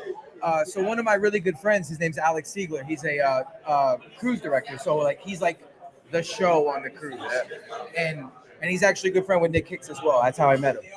And he says he crushes. You're not allowed to do that. No, with the staff. Oh my god, it's a fucking Filipino orgy. Oh, Jesus. There we go. Holy shit, you guys have no idea. You guys have no fucking idea, bro. Ghost is about to find out. Let's hear about it. Like my wife, Ghost might become a nurse on the cruise. You know, I've been shutting those offers, but you know what? It might be worth it. here's the deal. My wife doesn't understand why I do it, but I get back to her my FaceTime every time because it's humid in those hallways downstairs. It is humid. Yeah, because they put you guys like in the dungeon. Like you don't even. We can't It's have like windows Titanic 'cause when it's they're the by water. the fucking. I'm where they kept Jack. That's what I was. That's my room. They used my room to film that scene. Okay. You can't even hear me from that far. That's great. That's why you're not talking. You can't hear shit. I can hear you. Hey, this place is getting packed. It's hard. You know what's pay homage to the place? Everybody's having such a good time they're not even listening to us anymore. I think the place has gotten to the point where everybody's had a couple of drinks. Love that. They're just unwinding now. It's almost like when you go to like the middle school dance and at first, not drinking wise, but like everybody's like the girls are. Speak for yourself, Not big dog. recent. We know about you, Lou. So When have you been to middle the school girls dance? are on one side, the boys are on one Yeah. side, and all of a sudden everybody hears that one song, that one banger, and they're like, "Hold on a second, There we go. And then it's always got to be the one dude that comes out and breaks it down to the dance floor. That's Louis. For us, it was Gasolina. Gasolina. And then all the fucking whores, middle school whores. Dude, I remember my friend hooked up with one, Jesus and then he Christ. got fired because you're not allowed to hook up. I don't want to know. You don't want to know, Bob. I was setting up a great joke, and then they got offended before I even got to the fucking punchline. Get to the punch. So the punchline was my friend hooked up with one of them, and then he got fired because subs aren't allowed to do that. Oh, Jesus. And you guys got offended before I got to that part. I'm I'm laughing. blinking because I'm scared. I'm laughing out loud. There goes all the sponsorships. This is the last time we're ever Yeah. allowed in public. Unfortunately for us, we don't have any sponsorship, so I feel that. Hey, I have a radio show on iHeartRadio with a sales team. 0 fucking sponsors. yeah. I wonder. That's for the sales team at iHeart. Fucking work. Hey, the downside upside of doing your own Hey, thing. guy's edgy. The guy's edgy, boys. The downside upside of doing your own thing is you kind of got to fly Freebird style. And you know what the best part? You're a free bird. I'm free falling. Is what's happening. Cause I'm free. Classic rock reference. Look at us with Well, there's that. free Colin, and then there's also Free Bird. Yeah. That's why I said both because they're both Well, classic Free rock Bird's songs. like an 8-minute song. guy. So. And shout out to my pops. It's his favorite song. He's here tonight. Hey, shout out Creed though. Fucking. I got Creed on the Creed is classic coming rock down station. to the Hard Rock in December. Miami Dolphins have a home game the weekend that Creed is playing. I've never missed a Creed concert. And my baby will be born, so I won't be coming. But I wanted to. But you can listen to Arms Wide Open, which was made for Scott Stapp's son, who was born. Dude, you know what's so funny about that? You want to laugh about this? So there you go. Show him, That's bro. it. Show him, I bro. want to hear the fucking thing. Look into you the were camera, gonna go. say Show him before I how it's done. No, so crazy enough. So Buffalo Joe, one of my boys. Yeah. By the way, Buffalo Joe doesn't even watch sports, so he's safe. Just finds out that Bruna's pregnant, right? So he's like, dude, you know Creed? You know we love Creed, right? And we're listening to the song. He's like, dude, this is about a baby being born, dude. And I never, 37 years, never knew it. Dude, he wrote that song about his son. I never knew it, dude. Yeah. You might be on like some Creed Discords. Hell no, dude. Everyone knew that. I knew that at like 12 years old. We're just fans. Just a big fan. We're just fans. I'm in a Creed. But Sammy. I'm only on 3 of them. Bobby Okay. can't hear any of us I'm only on anymore. 3 of them. I'm only on 3 of them. We're talking about Creed Discords. I don't know about Discord, but I got a funny story about Creed. Lead singer, what's his name? Scott Stapp. Scott Stapp was on, I think, either Joe Rogan or Theo Vaughn's podcast. And they were asking him, like, were y'all a Christian band? He goes, that's funny you asked that because a lot of people were putting stuff out and the band would see it like, man, these guys are like awesome Christian band. And the band members come to Scott Stapp and be like, dude, what are you putting in these lyrics, dude? People think we're a Christian band. Bro, they're shooting The heroin. band members had no idea that he was talking like that. Yeah. It was a big thing where Scott is a man of faith, and he did implement it into his lyrics. So a lot of the songs, they do have some Christian references. And if you notice, he doesn't cuss during his songs. And he doesn't allow Jewish people at his concerts, which is pretty. A lot of people didn't Christians only, catch I that. Shout out John Christos. Shout out John Christo. That guy's wild. You're good. We're at El Vecino. I let all people into my comedy shows. I'm saying what Creed does. How am I the bad guy for relaying a message You know what that's not mine? the funniest part with the Creed concert was all the Creed concerts I've been to, the most recent tour that he went on, he would do Scott Stapp, the lead singer of Creed, would do these. The monologues. We spoke about it on the fucking podcast. He would do the monologues Why is he screaming at me? because it's funny, like every single time. I like it. I can Joe Rogan. When he's He would you're say, about like, to have a kid. but between It's gonna get louder. you know how between every song, you know between every song there's a pause, or like there's no pause, they go right in the next song. He would stop the show for 3 minutes. He'd be like, listen, I want to let you guys know that I love y'all, and when you're going through something very, very, very hard, just know that the man in the sky is there for you, and he would always accept you, no matter what you did, no matter where you're from. He'll accept you Not with arms Lewis. wide open. That was a beautiful thing. And then he'd just go into the track. Every song had a monologue tailored to the song he was about Tailored to to sing. the So they have song. a song like My Own Prison, like sometimes we punish ourselves. Great impression. We dig ourselves in this hole and we feel like we can't get out. We shackle ourselves with our own demons. We call them prisons. That's exactly what it is. And then he All goes right, to he My might Own do Prison. comedy. Yeah, he might do comedy. Bro, hey, for real, I had this fucking parlay that I drink all the cool. Here's the thing: as Dolphins fans, you can talk shit. All the media, national people can talk shit. Life is better when we're optimistic, right? Yeah. So all off season, we're drinking the Kool-Aid because it's better to drink the Kool-Aid. It Why is. would I be depressed? Fucking Brother. TD Finns talk. Why would I be Brother, depressed? nobody drinks the Kool-Aid more than me. Brother, we all drink. That's No, why I love not you. Ghost. He chugs the Kool-Aid. That's I why I fuck- love you guys. Because Dude, you guys week one, drink the Kool-Aid's all over my white shirt. It looks like tie-dye, dude. Bro, He said, "Ooh, I'm telling." He's got the tie-dye. I had this fucking Kool-Aid parlay. He got the red lips. You got the red lips. I Ooh, I'm had- telling. The cheerleaders off Longish Yard. Ooh, I'm telling. I had the Dolphins money line because obviously we were going to be Why the wouldn't Bulls. you? They said Tua's over under at 247. I was like, that's the first half. Money all day. They had Malik Washington at 2.5 receptions. That was a tough one. I was like, easy over because we're going to get like 3 third 17 downs. yards? We're going to get him. And then I had Jalen Phillips. He was at 0.5 a sack at plus 275. I was like, at the very least, I'll get a push. Yeah. it's gonna be 2:15 time. Yeah. Bro, What's that now? nothing fucking hit. What is that, Bob? Tara, we love you. Sorry we can't see the chat. We love you, Tara. Oh, Tara's in the chat. We love you, Tara. So I cooked up a lot of those parlays. Bro, I called them the Kool-Aid parlays. I was like, yo, we're gonna fucking, this is easy money. I posted on IG. I was like, yo, if you guys want to make easy money, put 100 on it. Hold on. Easy You money. guys want to? Not We one haven't leg talked. hit. Not one leg fucking hit. No, but I are we gonna see more Ollie Gordon?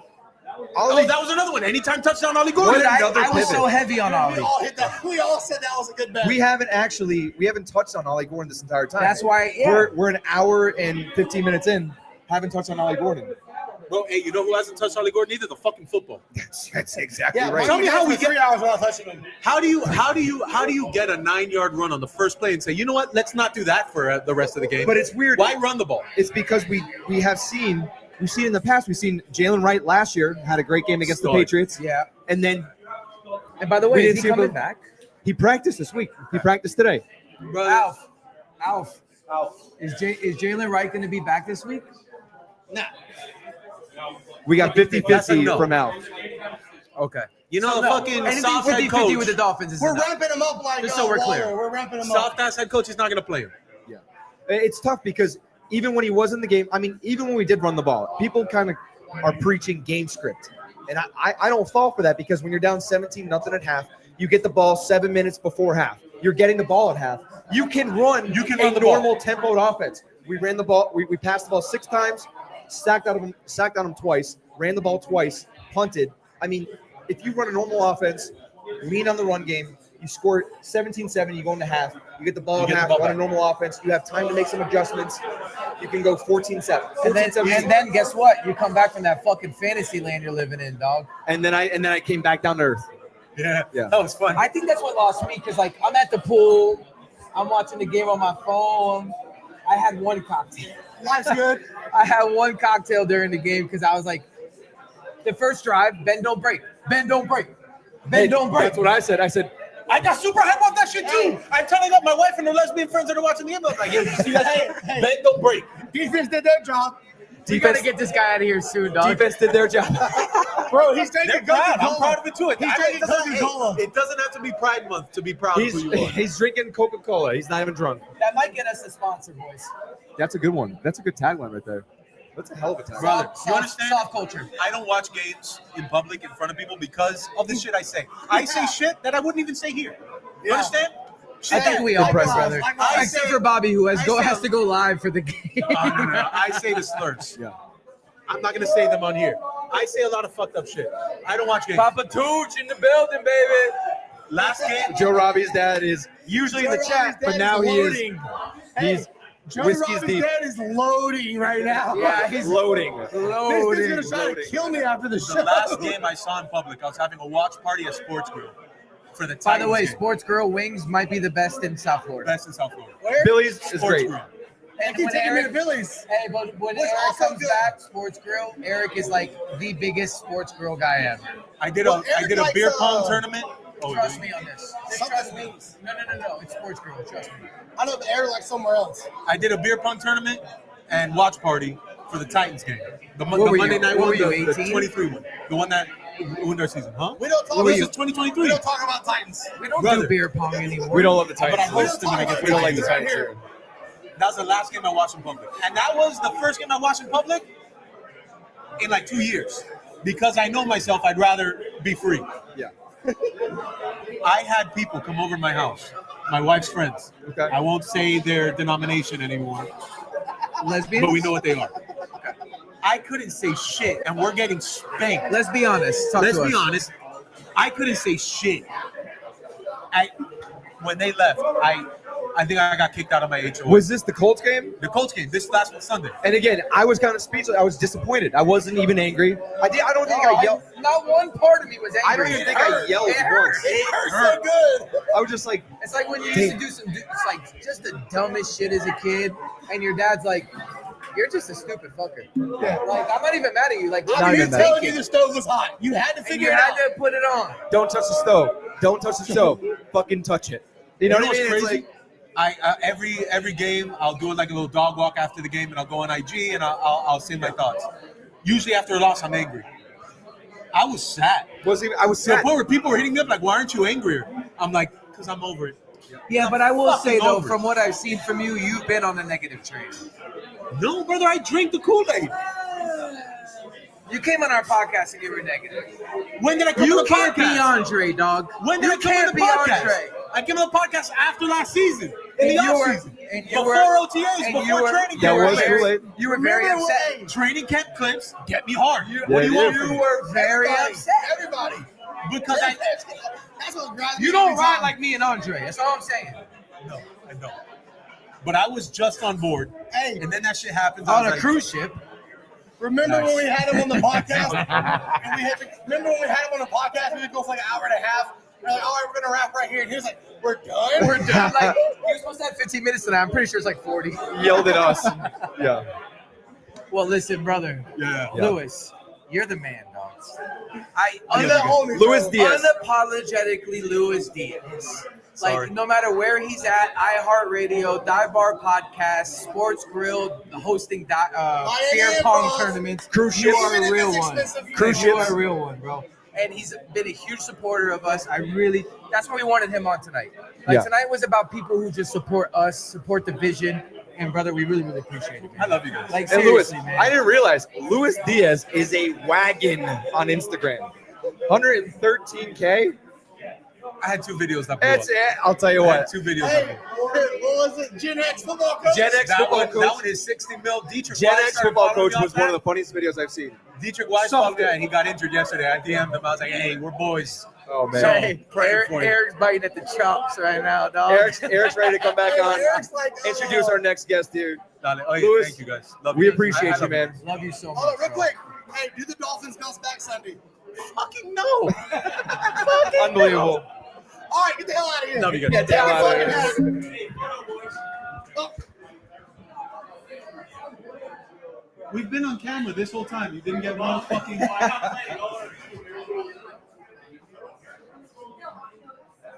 He got that. I at fucking Walgreens. hate this guy. There we go. hey, I'll holler at you after the show. Hey, get Eric up here. I'm gonna go beer with you, dog. I love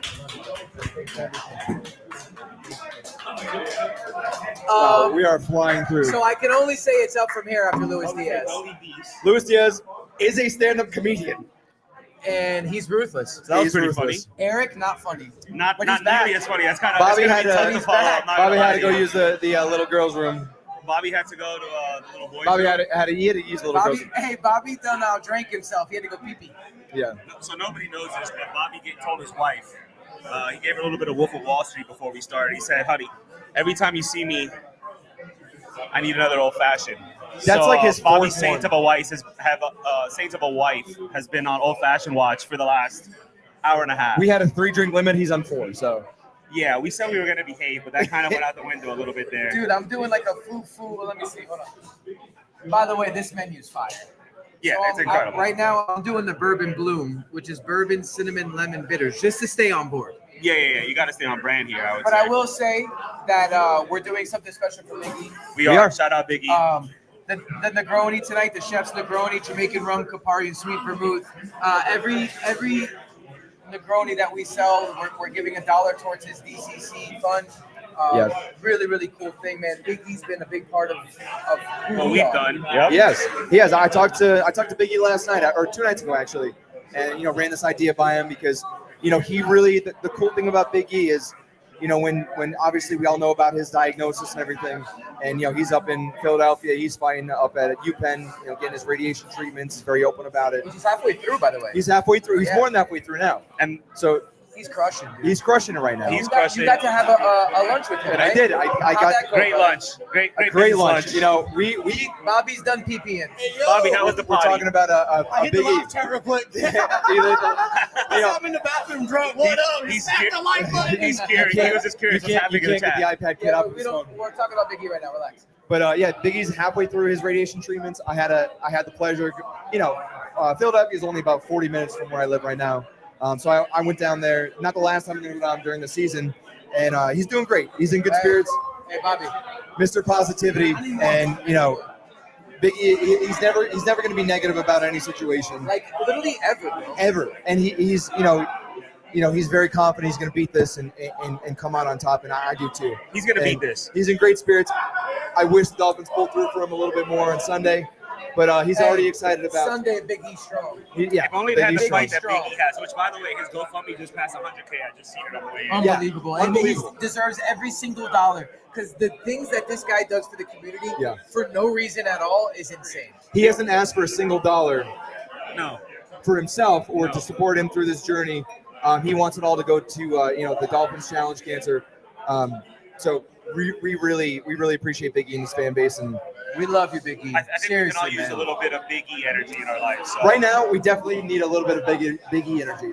Big E is the OG, and he's going to bounce back unlike the Dolphins. 100%. Big E the Hey. plug, baby. Put the ball down. Let's play the game. Absolutely. How we feeling, boys? Eric, how are you feeling right now? Living the dream. I mean, who'd have thunk a year ago, just of a little Twitter group, that we'd be down here in Miami, just live, kicking it with the boys. We got most of our supporters here, which is crazy. Friends, It's crazy. family. We have some more. It's actually pretty wild. It is crazy. We have a whole nother hour to go. We have Oh, and we're back to back. We have I'm about more to get kicked out of guests this seat coming here on the again, but, show. I just want my 5 minutes on camera. I don't think Aesthetics, there'll ever be a bigger plot twist than Louis Diaz to Josh Moser. which is Yeah, happening. that's by the way. wild. That's a Josh in the plot twist. building. And by the way, I did not. The handsome remark was not for Louis Diaz. It was definitely for Josh. Also, I ran into Louis at the bathroom. He tried to put his hands on me. I'm like, hey, I'm a little drunk, but I backed him off. That's showbiz. Tell him to see you in a half I hour. said hang around, though, after the show. You never can tell.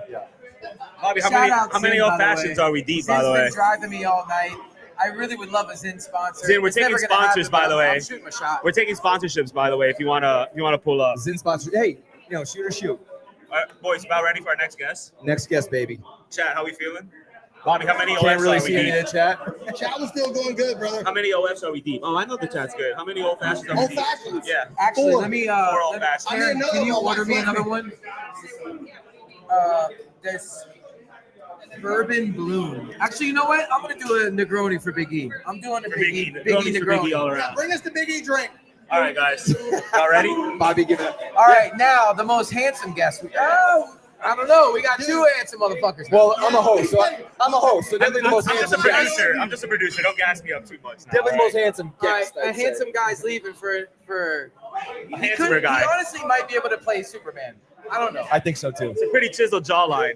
Yeah. Josh. Moser. Josh, welcome, Josh Moser. baby. Brother, thank you for coming, by the way, man. Thank you. Man, anything for you guys. The Twitter legends. Appreciate you. Oh, in the flesh. In the flesh. In the flesh. There you go, brother. Oh my God. Signing Hey, give him day his hat. hat. You don't have to Give him put it his on. Oh no, hat's coming. We're doing this. We're all in. Don't mess up that set of hair. Oh, You gotta loosen up a little bit. There we go. Look at that. WSBN. Let go. We're in. WSBN. Oh my God. Happy Friday. Happy Friday. Friday. The opening home weekend.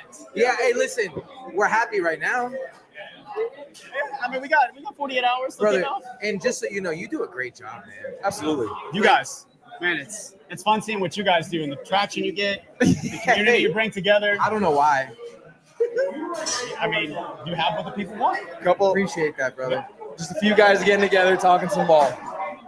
But I mean, I think this is what it's about. Like here we have a team. Here we have all these people coming together. It's unbelievable. We got this sponsored.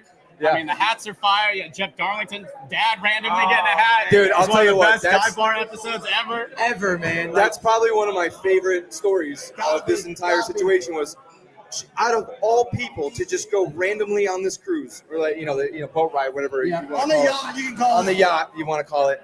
And in a lost and found bin where Joe Robbie's dad lost a hat in the water, got pulled out of the water, and he said, oh, I need a hat. Jeff Darlington forgets his hat, goes in the lost and found bin, which is something like I would never do or like people usually wouldn't do. He said, this one looks cool, and then looks us up, and we wake up 7 a.m. Bobby's like, wake the fuck up. Jeff Darlington just reposted us. Crazy. 7 a.m. He's going crazy. calling like off the hook. Yeah. And I had went out the night before. Hey, the So I was most important part not of that story they left out though was Darlington had a choice of 2 hats. He did. And he said, "This one is fire. I'm taking it." Yeah. And he looked us up after. His wife was like, "You got to figure out who that is." And he looked us up. He found us. He made a post. It was awesome. And then like 3 days later, he was on the podcast, man. Awesome. So cool. It was so I cool. love to crack the beer on the opening. Oh, yeah, we're like, that was our first cold open. We're like, yo, Dude. Jeff, you do it for a living? You want to do a cold open? He's like, hell It was yeah. something that we really wanted to introduce moving forward, which is super cool. So, Josh, go ahead and do an opener first. Woo. Where are we at? Your magic. Give me And should we do the TV voice? Give us the TV Yeah. voice. Oh, the TV voice. Hit him with it. Hit him with it. We got to find the camera. Just All let the right. people know where we're at. Camera 2. Camera 2. Camera 2. Here we go. We're coming to you live from Elvisino. Vecino. Just got to make sure that it's right. It is He's also been Dolphins home drinking. opening weekend. We're coming to you live from El Vecino. This is the Dive Bar Podcast, the best Dolphins podcast on the internet, the one and only Bobby Schaus. Of course, we've got the ghost of Adam Gase. That has met Adam Gase in real life, which is a great story that you'll need to tell. Love that. And of course, the dad to be, the Joe Robbie, the original. We know that's the Hard Rock Stadium, but just walking with a little bit of wiggle. We're still feeling good. The Dolphins are favored. They should come and win this game. Yeah.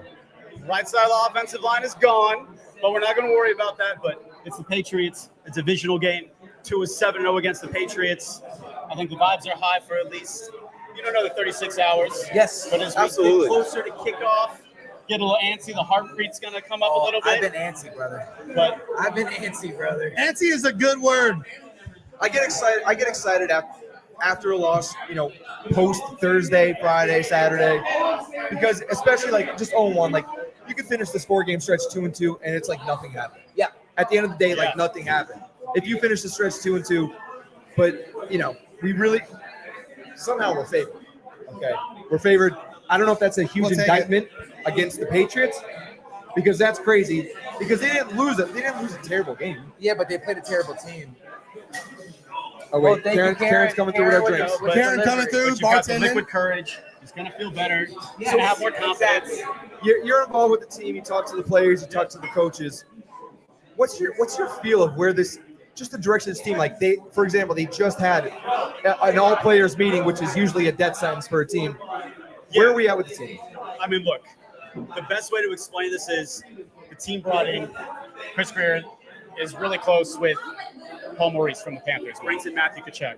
And they talk about how they basically, I hate to use the cliche, but they fall on the sword for one another. That's simply not the case with the Dolphins. Now it's a lot harder with 53 guys versus a hockey team that has much less. But right now this team is divided. They're trying to come together with the captains. Remember, all the captains are gone from last year. They are. But I think the motto now is they say we do. Right now they haven't done anything. So the players have stayed late after practice. They've had a players-only meeting. But you have Jordan Brooks, first-round pick, phenomenal. Yep. But honestly, he was by himself all of last year. Like, he just really wasn't close with the guys. So you're doing all the right things. I want to see it come together. But to have a call-out meeting after the first week is not a good thing. Yeah. I'm just being honest with you. I really hope that this is the galvanizing moment. But that being said, you're going on a short week to Buffalo right after this, where you haven't won in like 8 years. And then if you somehow lose to the Jets at Monday Night Football at home, even in those brand new sick uniforms, Dude, they are sick, by the way. you start 0-4, I think Mike McDaniel's gone. If you're 0-4, I think Mike McDaniel's out. Now, I do think that they win, though, on Sunday. Yeah. What's the prediction for your score? I do not see the Dolphins. I'm trying to figure out how do they score 3 touchdowns. That's rough. I mean, the big safety Christian's out, which is great, hamstring. So he's obviously one of the best players at that position in the league. But this team has to figure out how to score 24 points. Okay. I think that is a good barometer. That's a good barometer, always. Yeah. So I would say 23-17 if I had to guess a final. Okay. But How does our pass rush get on track? Because coming into the season, even you got the Homer Dolphins fans on this podcast. Why'd you point at me? You got some, more realistic Dolphins fans on this podcast. Here you go. Objectively, you can come to the conclusion, on paper, Miami came into the season with a top 10 pass rush or top 10 front 7, including the linebackers. yeah, And Bradley Chubb had a sack and a tackle for loss early in the game. Nothing for the rest of the game from anybody. I mean, I think that was because a lot of players, when you talk to them, they basically said that they didn't pay attention to the scheme. They were trying to make plays, and they were all in the wrong spot. And it happened not once, but basically on half of the snaps. And in some situations, you have a very athletic player that can make a play. We saw Chubb get the 1 sack, which was good. But when you don't move as the all 11, you're really going to get hurt. And that's what we need to see, especially now when you have no corners. I mean, Rasul is we good. have guys out there. Yeah. We're not playing without corners. But have some respect. Yeah, I mean, Storm Duck was a huge loss. No, Rasul's can we all be good. honest? Cater was a huge loss. Yeah, Cater basically took away your entire nickel package. Yeah. You would love Jack Jones to be in the nickel, but with the guys that they have, and then everything with Cam Smith with the non-football injury list, dealing with some mental health issues, that's another huge loss. But you've got Minka Fitzpatrick back there, but you're going to need the guys up front to get that push. And if you cannot get pressure on the quarterback without a blitz, it's going to be a long afternoon. But you should with the guys that you have. Well, here's what has me worried. I was going to go ahead. We've never lost to the Patriots. I know. But we've never beat Vrabel. Well, since 2020. Well, as a head coach.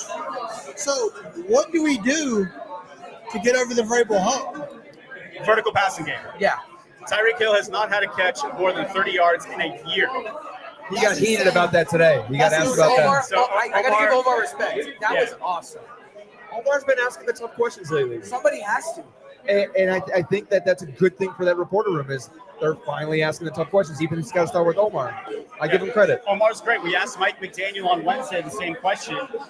But look, you're Mike McDaniel. I don't care that you're seeing a two-shell. You've got to figure out how to get vertical. And that's basically Tua going through the progressions, which means the offensive line has to protect him for more than 2 seconds. So there's a lot of things that need to go right with all 11 moving as one. The question is, can they do it? And at home, Devon Achane is still healthy. We know Waddle's going to play. You have enough pieces, even without Darren Waller, to produce at least, hopefully, 20 points. Do I go out on the limb and say Tanner Connor anytime touchdown for the pod? No, probably not. I think we're going to say that every single week. We're going to say it till it happens. He almost had one. I would yell more Alec Ingold on the anytime touchdown over. Whoa! I love fullbacks. We're So hold on a second, big fullback guys here. Big bet. Low man wins. One of the coolest parts about like what we've created is getting to know you, right? And like people know you, WSBN. How did you start this journey? Like I don't think people get to know you as a person. I'd love to get to know you as a person. Man, You have a great jawline, by the way. appreciate you. course he does. I can't grow out the beard. Unfortunately, like we need the You baby don't need face. to. No need. Hey, no need for a beard when you got a good jawline. There you I go. have the beard to find my jawline. You got the wife though. See, I'm still waiting on all that. I'm sure you do okay. So basically, I grew up in Los Angeles. Okay. And was blessed to play with a lot of really good players that had long pro careers in a multitude of sports. I was a Division II player. Okay. I played basketball and baseball. Sweet. And basically, I got a growth in my head. It was a benign tumor in my sinuses. And I basically needed to find a way to keep sports in my life. And I met this amazing man. His name is Kurt Sandoval.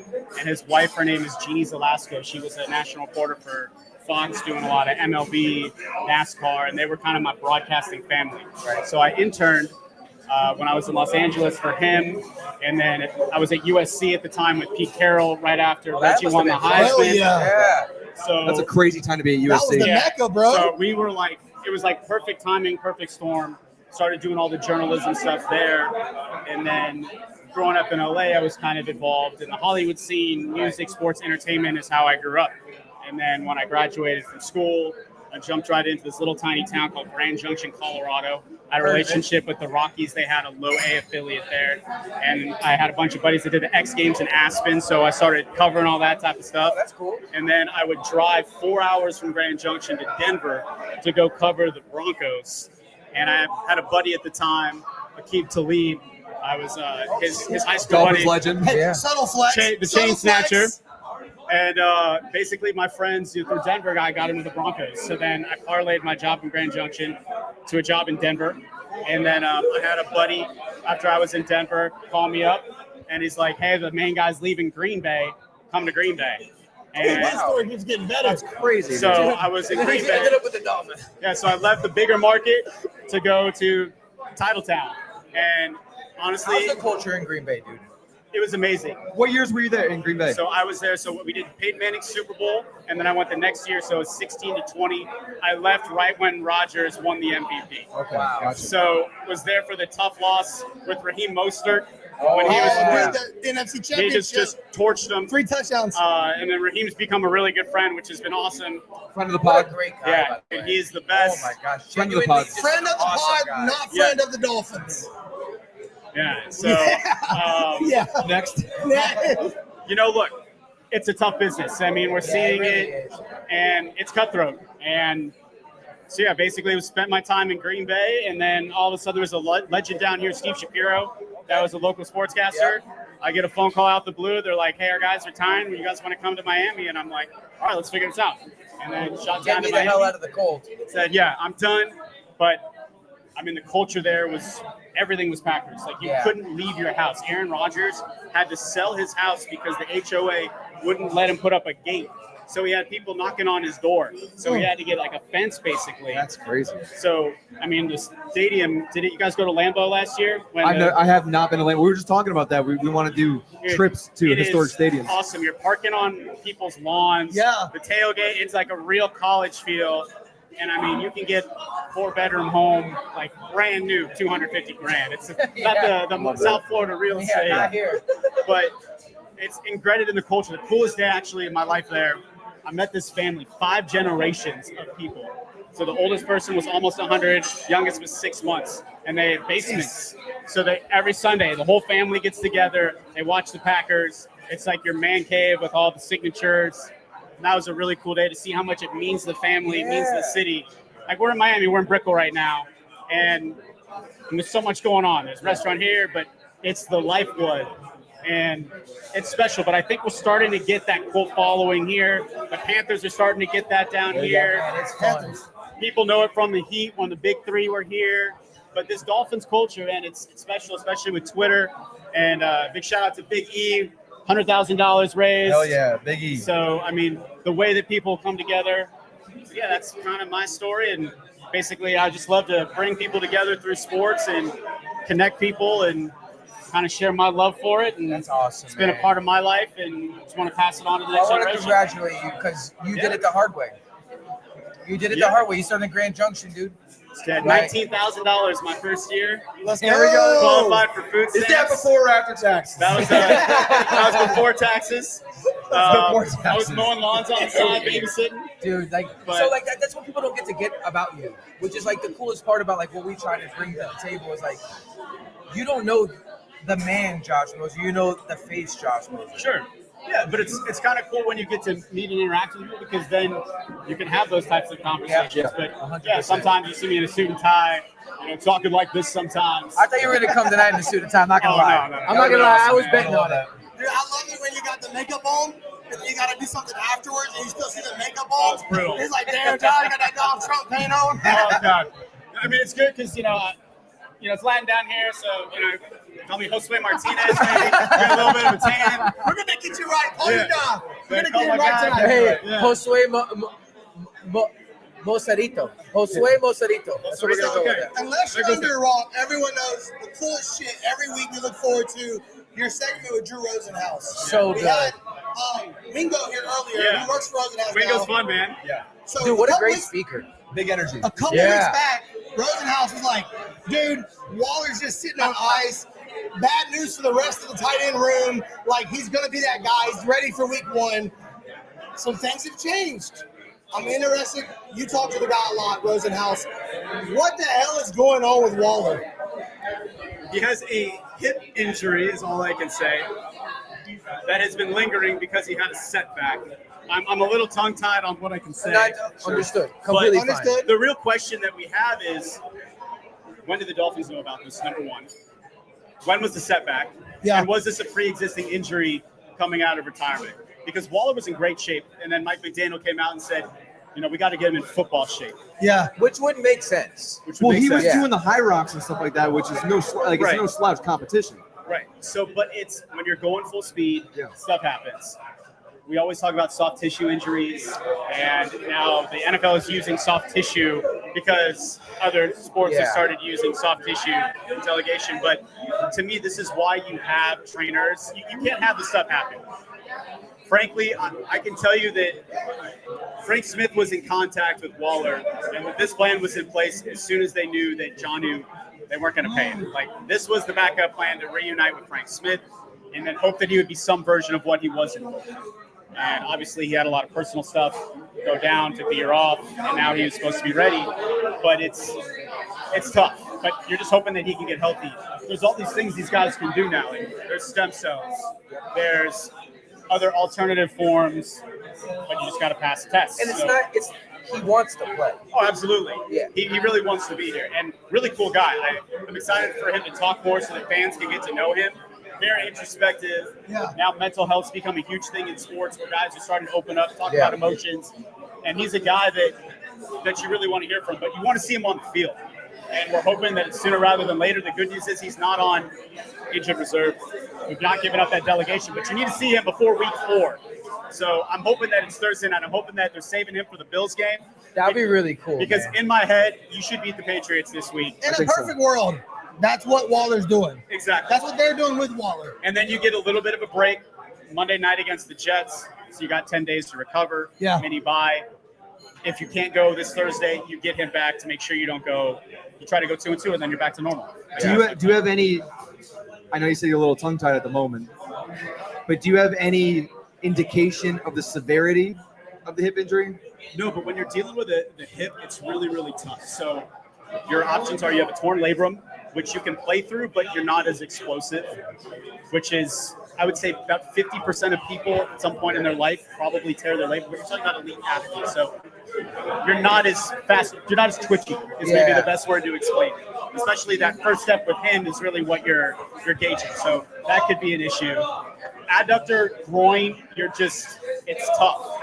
Everything basically locks up. If you talk about the kinetic energy starting with your feet, it could be a myriad of things in the hip, but most likely it would be something soft tissue related where it's not bone. And then you're just hoping that he can get. The question is, can you play through it, or is he going to have surgery, or was it pre-existing? So I think you can manage it. It's just what can you do? But then again, it's about winning games in December. So when this team goes to Spain, who knows where it'll be? Yeah. And the team, they'll tell you it's only 1 week at a time. We're only focused on this. That is not the case at all. Mike McDaniel will tell you, I'm not saving any plays. He's keeping bullets in the chamber for later in the season so that he doesn't have that stuff on tape. We need the damn bullets now, brother. But exactly. Bring in the fucking infantry. Yeah, at this point, he needs to use it because he may not have a chance to use it later in the season. Exactly. If you go 0-4, doesn't matter how many bullets you have. Yeah, he's gone. So, but I'm hoping that it is before week 4. And then luckily Jalen Wright should be coming back here before week 4 too. Oh, that's a good point you brought. We talked about him once before. He practiced today, right? Yes. He's back. So he had a little knee issue, but no surgery. He's good to go. Can you explain exactly what was going on with his knee? Do you know? So yeah, normally you have a strain of some sort. Okay. Dealing with a ligament, but Joe Robbie's dad. Joe Robbie's dad has his head. Dad's just coming through, man. Dad doesn't give a shit. No. Just so we're clear. It's Poppy right there. But this is what it's about. See, we got family together Friday night. Does talking not football. care. This is what it is. But yeah, a lot of these guys, they got the best medical care in the world. They can sit under a laser. It's going to heal their knee faster. It just takes time, and then you don't want to step back where you got to start over again. I think we can all agree. The thing with Waller is, Johnny had the best season in Dolphins history at tight end. Yeah. We're not looking for that. No. We just want Waller to be on the field contributing to some degree. Right, because all you're trying to do is take a double team away from Tyreek. Yeah. Bang. All you're trying to do. It's really simple. And you're hoping that Tua can get to his second or his third read. That's really it. It's not that hard. It's just, is it? Can you put it together? Is it hard? Can you, though? I mean, from schematically, yes. Pick your poison. People do it every week. But can you execute? And I don't think any of us would be mad if, look, me personally, at least, let me speak for myself here. This might be where I lose some people. Darren Waller could be a giant decoy for 15 more games if Waller I mean, Waddle and Tyreek and Malik Washington benefit from that. When they get back to seeing some explosives, be a fucking decoy, brother. I do not care. You're just trying to space the field. That's Yes, all it's all about you're spacing. trying to do. But now with this new rule with the less pre-snap motion to receivers, it's different. But can Mike McDaniel come back with a counter? Because last year we saw the two shell, couldn't figure it out, couldn't get the ball down the field, and we didn't see it week 1 because the guys were in the wrong spot. So can you do it this week? And if you don't do it this week, you go to Buffalo and people are like, oh my God, what the heck is going to happen? And then it's scary hours. But we're hoping that we don't get to that point. So let me ask you, will we have our questions answered this week? I freaking hope so. I really hope. But defensively, you have enough. Regardless of the offense, you should get a turnover I think at so. home. Without Gonzalez, Gonzalez is a huge loss. He changes that entire defense. But as you said, Vrabel. Gonzalez is a But dog. Vrabel knows to take away his first read. I'll be honest. When we talked to Rasul Douglas when he came back, he played at Buffalo. It's like, how do you stop Tua?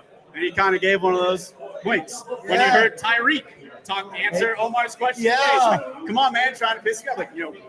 It's people know. So I really hope Tua goes out there and throws for 300 yards and 3 touchdowns. Now let me ask though, is that a McDaniel schematic issue or is that a Tua issue? I'll say this. Tua gave this really insightful answer to us about maybe like a year and a half ago. I'm 5'10", I have no leg to stand on, but Tua's roughly 6 feet. You and Ghost both. Yeah. And you that's have over 5'9". You have Patrick Counts on Paul, Tinder. who's 6'7" Yep. on one side, and now you've got Larry Borum on the right side, who's also very, very tall. And Tua's come out and said that I cannot see over my tackles, and it's a lot easier for me to throw the ball over the middle of the field. Defenses have figured that So out. why aren't we rolling out? Well, Because you don't have, because then in you have Shane to Gailey, protect. but in Shane Gailey offense, Tua was rolling out a lot more. But you have a quarterback that really isn't that mobile and that can't get hit because of his concussions. Yeah. And defenses know this. We're in a fucking rock and a hard place, man. It's tough right now. But if this team can execute, they can It play starts well. with the run game, though. It starts with the run game. 2023, number 1 offense in the league. What happened? They're the best run game. Number 1 in the run game. So My thing is, I'm worried because no matter what we see Sunday, the Bills are coming, boys, and that's scary hours. And It's if we don't beat them at home, we're not. We got to beat them at home. I don't think we beat them away. If you lose Buffalo Sunday, play better against Buffalo away than we do at home. that's true too. Unless it's 100 degrees, which we don't get that anymore. I mean, you should have gotten to 5-3. I don't know if it's there anymore, but if you can get to 4-4, you're in the hunt.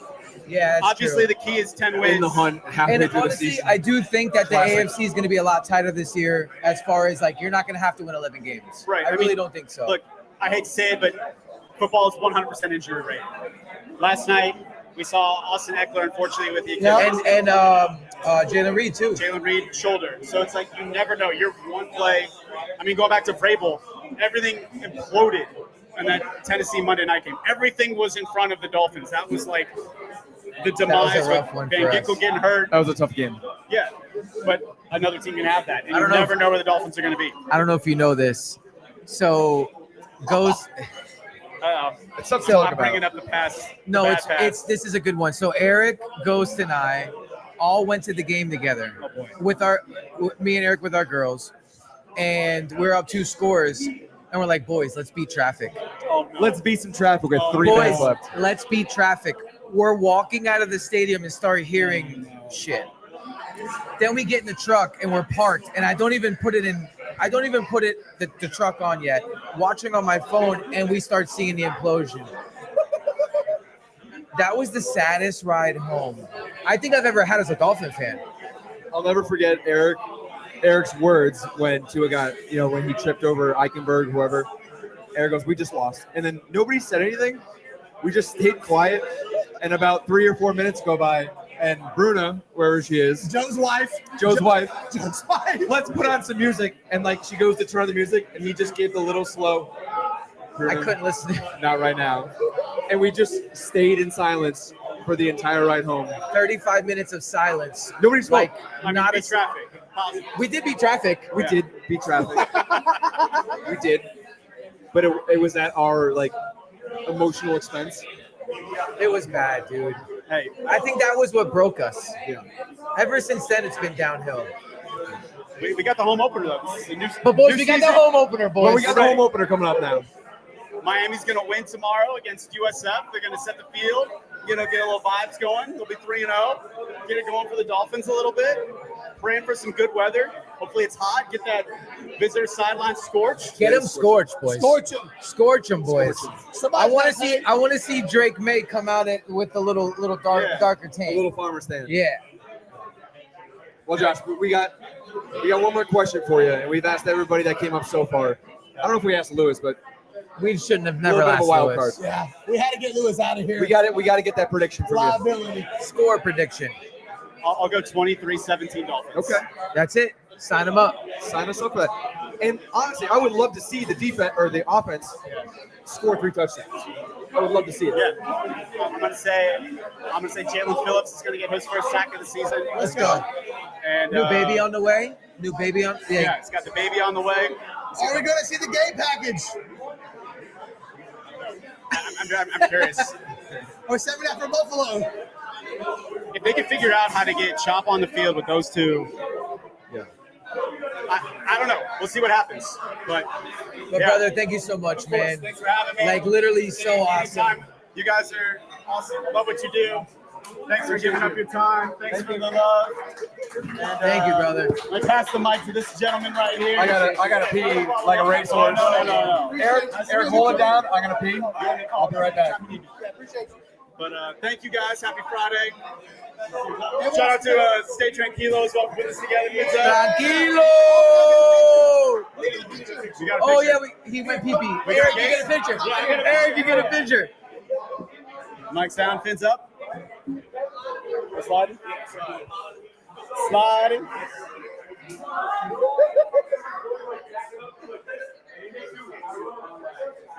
Appreciate you, brother. Of course, guys. Thank you, dude. Seriously, appreciate We'll it. do something like that, bro. Yeah, whatever you do.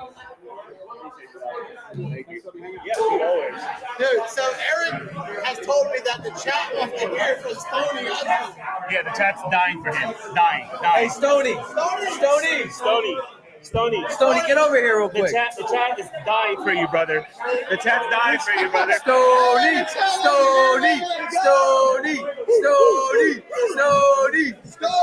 Dog, MIA legend, Stony Hustle 305 with it, baby. Hey, chat, what they chat, do, baby. Don't say we never did nothing for y'all. You guys ask, we always deliver. Here you go. Bro, let me tell you a little something about The chat's Stony. been going crazy for you, dog. The whole night, Well, all night. Okay. No, Ghost, you can sit out this one. So, crazy story about Stony. So, me and you have always been cool on the timeline, right? Like, we've always been, like, we've always seen eye to eye. And I'll never forget, we would perform at the tailgate the first time I met you. Yeah. And my boy Stony pulls up with the big old towel on his shoulder. My boy sweating. Bro, it's hot out here. Come on, look at that, So I gotta have the towel, of course. Brother, how you feeling, man? I can walk my ass off though. Hey. I took like 17,000 steps that day. Hey, my No boy had problem. 17,000. I was with Vecino. Yeah, exactly. Yo, and he's from Vegas, right? And he was like, yo, I don't know how the fuck you do it, man. Bro, and by the way, none of us could ever pull off the sunglasses inside. You? Chef's kiss. No keeping the scene. Appreciate it. Can't see where you're Brother, looking. so you're a diehard just like us. Of course. Where's your pulse at right now? Right now, How you feeling? Oh, man. So, like, I've been predicting a 17-16 game Dolphins this I mean, Sunday. that sounds about right for the Patriots. But I hope we beat their ass, man. I want to fucking wipe them, Bro, like, Tua needs to get the Mike Vrabel You're monkey gonna off get the his game, back. of obviously. course, yeah, we're gonna be out there. Gotta be out there. And whoever doesn't have a ticket, you might as well buy it. Because I saw one ticket pick today for $79. Well, they're low. They're cheap. They're cheap. They're cheap as fuck. You They're might as well cheap. come through. Yeah, just Might come as through. well come Hey, through, slide man. with the boys. You won't get a better ticket this year. Yeah, for sure. If anything, the energy in the tailgate is amazing. Always, And I will say always. this: people like to talk shit about our fan base. We throw amazing tailgates. So that's why I have to defend us all the time. You see, I hate this is sorry ass fan base. Yeah, culture bullshit. Bullshit. Yeah. Come on, man. Not Bro, amongst we fans. vibe. Yo, we're a bomb ass fan base. the culture. Yeah, this is the culture right here. We are a bomb ass fan base. And look And at I know this what you shirt. guys are doing. Look at this shirt. All right, so We expect to bounce back Sunday. But Thursday, the Bills. How are we feeling about going to Buffalo? I don't feel good right now. That's why let's see what, to be determined. Hey, We'll week, see. hey, week by week, brick by brick. Let's go week. Like McDaniel says, we're worried about this week. Exactly. All right, Can't look too far ahead, bro. Can't look too far ahead. Tua's got to keep his 7-0 streak against the Pats going, but 0-2 versus Mike Vrabel, we'll see. But the boys are feeling optimistic the later the night goes on. Nah, I always give Mike Vrabel props. He's a good You coach. have to. No, I always do, and I like him. I like how he coaches. And I think when they beat us also Tennessee game, that's one of the things he said after the game. We knew we got physical with him. We beat him.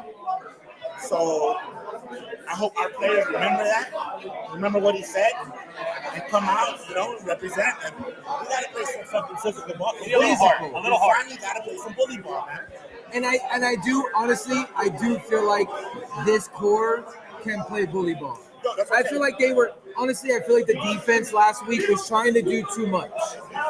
Like, bro, stay in your scheme, stay in your responsibilities. Don't do too much. If you said that after the game and you said, "Oh, we were freelancing," so you already know what you did bad. Yeah. Right. So just Accountability is a big thing in this league. listen to your coach. Do what you got to do. Stay in your gap. That's right. But That's it. freelancing week 1 is So, crazy. give me the prediction for Sunday, 17-16. That's what you're going with? You heard it here. And how do we win? Field goal. Riley Peterson. Bro, Riley Patterson he's but we're about to see him, baby. Yeah, we're gonna see him. We're about to see him, baby. We're gonna need him. So how long have you been a season ticket holder? Oh, I'm not a season ticket holder. Oh, you just go to every game. Yeah. You like me.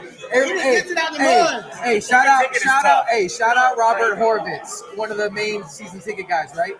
He calls me every year for years. And I always tell him, Rob, I'm the kind of guy where like I wake up on Sunday, I say I want to go to the game.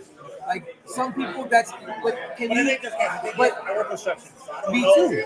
I don't know. Sometimes we work Sundays. You don't know. I don't know. And for us, as a Miami culture, we're last minute. Like, For we're better last or worse. minute. Hey, we were on time Better or today. worse. I'm going to the game this week. Even today. Sunday morning, I wake up. I'm like, let me see. Fuck it. Hey, let me set the game day back real quick. And then, I'm there. head out. Yeah. That's how we got to do it. Yeah, bro. And how's tonight? Just for the fans, how's tonight been? Oh man, it's a vibe out here, man. It's great. It's great. I love it. Like never in a million years did I think that we would do something like this. I had no idea what to expect. Right. I love the spot. Yo, this is a great spot. The price is reasonable. Yeah, the bro. food, the drinks, the people. Great turnout. Yeah, I appreciate that, man. Shout out everybody. Mad love We tonight. appreciate the love. It doesn't go unnoticed. I get one of those hats. There you go. Jojo already And got that's one, so that. we're Stony good. Hustle, baby. Hey, Let's that's how it go. goes. That's how it goes. Come on, Stony. You family, man. Appreciate you, bro. Where's Ghost at? Still in the bathroom? Nah, Ghost is behind the scenes right now. He's in my spot. All right, Dude, so Stony Hustle. quite the star-studded Stony lineup we got Hustle, going bro. on tonight. We got one more. We got 2 more. Oh, we got 2 more? We ain't done yet. Oh, shit. I got 2 more in me. This next one, highly requested by the ladies. So He also lost a bet that he paid up for today. Oh, we do, yeah. He did pay his bet. Ooh. Some people sing songs. Some other people do a little bit more challenging things. Did not win. We're losing 8-3 in the 7th. Al's giving an update. I was giving a score updates for baseball, I think. Hey, Alf is always locked into the numbers. Yeah, we're crunching numbers. The guy's Big crunching numbers numbies all week. Apparently, though, Joe didn't have the worst bet last weekend versus the There's a worse bet out there, and why don't we bring him up? He actually brought a good shirt out for today, too. This is a perfect shirt. It's just Nice so. hat, too. Let's get him Better on here. Jojo. Jojo, baby. Hey, welcome Jojo. So JoJo's been asking to come on for a while. Jojo, It has been highly requested by the ladies. It's been far too long, my boy, since I've seen you fellas, guys. Now Jojo here, you know him as Better Jojo on Twitter. Worked for Jake Paul's company, Better. Yes, sir. Ambulance. Hell yeah. Life is good. How Yeah. you guys doing? Hey, we're loving life. And my boy came icy. Iced up. I remember the last time I saw this guy, man. I saw the watch. Yeah. I gotta get like this. Yeah. Now I think we're gonna jump right into it. You put out a tweet where if the Dolphins lose each week, you do something crazier and crazier. Last week, you put out a bet that said, if the Dolphins lose to the Colts, I will pierce my nipple again. Again. Did you do that? Dude, We need to update. dude, the second you guys DM me today, I was making the appointment right after work, 30 minutes before I got here. Oh my God, he actually did it. He actually did it. Legend. Oh, man. Legend. Let's go, boy. That was a bet.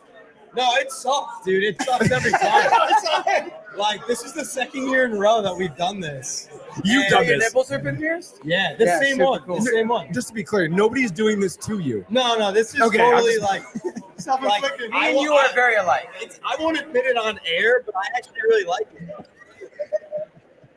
Like, you know, it works for you. I don't hate it. But, you know, we got the Patriots this week, and it's, you know, drink 10. What's the bet this? Okay, yeah. What is the I what's gotta the bet? know what the bet is. What's the this bet? week. I want to hear your guys' opinion, too. Drink 6 Sam Adams and run 10 miles, but we're going to up it to 10 Sam Adams and run 10 miles. Yeah, one per mile. That works. One per mile. I will do it with you. Oh no! Oh no! I said no more bets. I He said no said more bets. no more bets, and he That's how confident I am. Wait, say it right to the camera right now. 10 Sammys, 10 miles. If we lose. If the Dolphins lose to the Patriots, We're not losing. me and him are drinking 10 Sam Adams and running 10 miles. I'm going to power walk. That's 10 miles. No, you got to run 10 miles. You gotta keep up. I can't keep up with this. No, This guy works out with Tyreek Hill. Sam Adams in I bottle. could do the Sam Involved. Adams part. Y'all work with Tyreek in different levels. That's what I'm saying. You guys have him on a podcast. Technically, we work with Tyreek Hill too. You guys are, some would say, partners with Tyreek. I would say. I mean, at this point, yeah. Hey, I don't like putting titles on stuff. All yours, and you just never know. But we like Tyreek. Oh, man. I will dude. not pierce my nipple, though. No? At least that wasn't the bet. But Jojo, you got hooked up with Jake Paul, his company, Better. How did that come about, man? Yeah, I mean, dude, I go way back with you guys through Dolphins Twitter. Yeah. You've seen it. First time I met Ghost was probably a freshman in high school, Ubered to his house. That's not accurate. That's not No, accurate. Sorry. Let me rephrase that. Freshman in college. Sorry. I was like, what? Not even better. Sorry. Not that much better. No, dude, what do you mean? I was 21. That was like 2021. And then Hey, he gave you consent. we went to MetLife Stadium for the Dolphins Jets game, and I still have this video. And I will never forget it. And it was, met this dude off Twitter. I fucking love him. Oh my God! Turn it around. Hold on. I don't think you can see that. I Thank don't God. think so either. But the point was, that's how it happened. You gotta send that to me. I will. We were all just a bunch of like diehard Dolphins fans. Obviously, I was a degenerate sports gambler as well. Started making gambling content on top of the Dolphins content. And, you know, shit just got lucky, talked to the right people, grinded very hard. And After 21. after 21. And then all this happened. But no, it's been amazing, dude. Life is great. The only downside is being a fan of the Dolphins. That's it. But I would not trade it for the win. So the cool, like, have you been able to like really get to know Jake Paul? Because I feel like he has like a really like weird persona online that people either love or hate him. No, for sure. I gotta tell you, like, me and my wife watched the show, like the Paul American. Yeah. And I became like a really big fan of the Pauls. Yeah. Because like I feel like people don't really get to see that part of them. And like I just wanted to kind of get your perspective on like the relationship that you have with him. Yeah, dude, my perspective is I've been here for 3 years. Like I came in just kind of clueless hustler, like young, straight out of college kid. He himself and the company has treated me like nothing but respect. Jake has been nothing but supportive, like such a good dude. Also one of the hardest workers you'll ever see in any sort of social media space. People get to say what they want, but dude, Jake has your back so hard. He's got my back, like just a good dude, supportive dude. And that's all I can ask for in this space of like influencers and famous people that I'm around sometimes where I'm like, this is a little weird. He's always been one of the realest dudes ever. And it's nice. That's why like stuff like this is so refreshing too, because it's like good people are good people, and you see that. And you know what I mean? Like, you guys, from when this show started, it's just been sick to watching you guys grow, and it's one of the coolest things that I tell people, like, that I'm semi a part of. Like, I always you're a part of. No, I love this. This shit's a family. Yeah. So, And hey, just like, so you stuff know, like that. just so you know, he came on set with the hat. We didn't have to give him one. No, oh, dude, I read. Well, I got to see him at a tailgate. Yeah. You did. You saw me at a tailgate, and you fished out this hat from the back. I swear, bro, I don't think I took it off since. I don't think you've ever taken it. I think every video I've seen of you online, you're wearing the dive bar hat, which is That's incredible. the other thing, dude. Like, any video I'm in, if it's Dolphins, I'm like, people are so weird where they're like, I don't want to rep a brand or whatever. Dude, I fucking love you guys, dude. Like, this is man.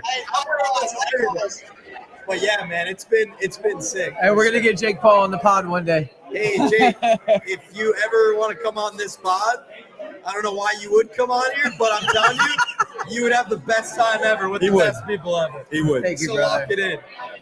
And you kind of said that you kind of feel like you're a part of it. Well, actually, you could be. We're actually looking for a sponsor, so Banner, what's up? In fact, what the hell are we waiting for? Yeah. It's not plug. Guaranteed, Mikey Locks, my boss, and Ken, the guy who hired me, is watching this. Mike, let's set up like an affiliate deal. Like, hey, you got I'm a parlay poppy, dog. That's what I'm There you go. saying. I see your bets. I see we have the Dolphins chat, Ohana. There's probably a ton out there. We have a gambling chat. Our gambling chat is elite. It's what? Elite. I love our It is gambling. elite. It is elite. I send losers in there. But you also sent the mini golf fucking lock of the century. OG, man. Dude, I don't know if you know about the mini golf lock. Oh, yeah, dude. The mini golf was incredible. Yeah. How do you know about that? They reached out to us. They're like, hey, do you guys want to come bet on professional mini golf in Myrtle Beach? And God willing, best company ever. They're like, yeah, you guys are going. Like, no question. We sat there, probably crushed about 36 Coors Lights and rode that like mini golf. Bro, I'll never forget. Jojo hits the chat. And this chat is full of dudes who maybe bet $1, $5. It doesn't matter, right? And Jojo hits the chat and he goes, boys, just trust me on this. Lock of the century. This dude is the best mini golfer in the world. Mini golf. And the dude crushed. Like, No, it was the biggest lock of all time. Immortal. and it was only like minus 150 or something. Yeah, It was you like, gotta just lay the juice on that. Yeah. If you get a mini golf betting tip, you should probably just take it and not ask any questions.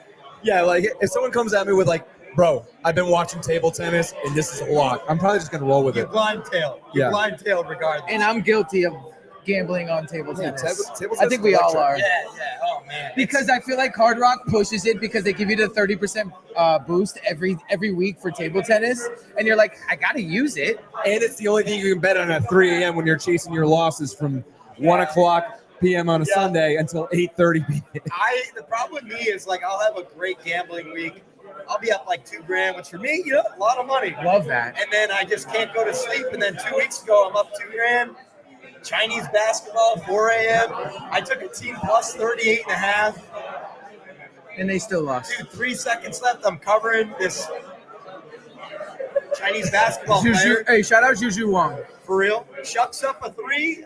I had no idea what to say, man. It was Bobby's taking selfies over here. that's the end of it. Hey, get it how you can, bro.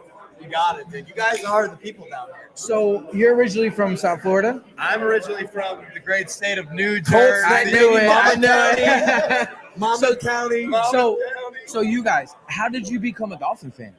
All right, so when I grew up in Jersey, and then I moved here for 3 years, and that 3 years was like the pivotal wild card 2008, win the division, Wildcat year. Yeah.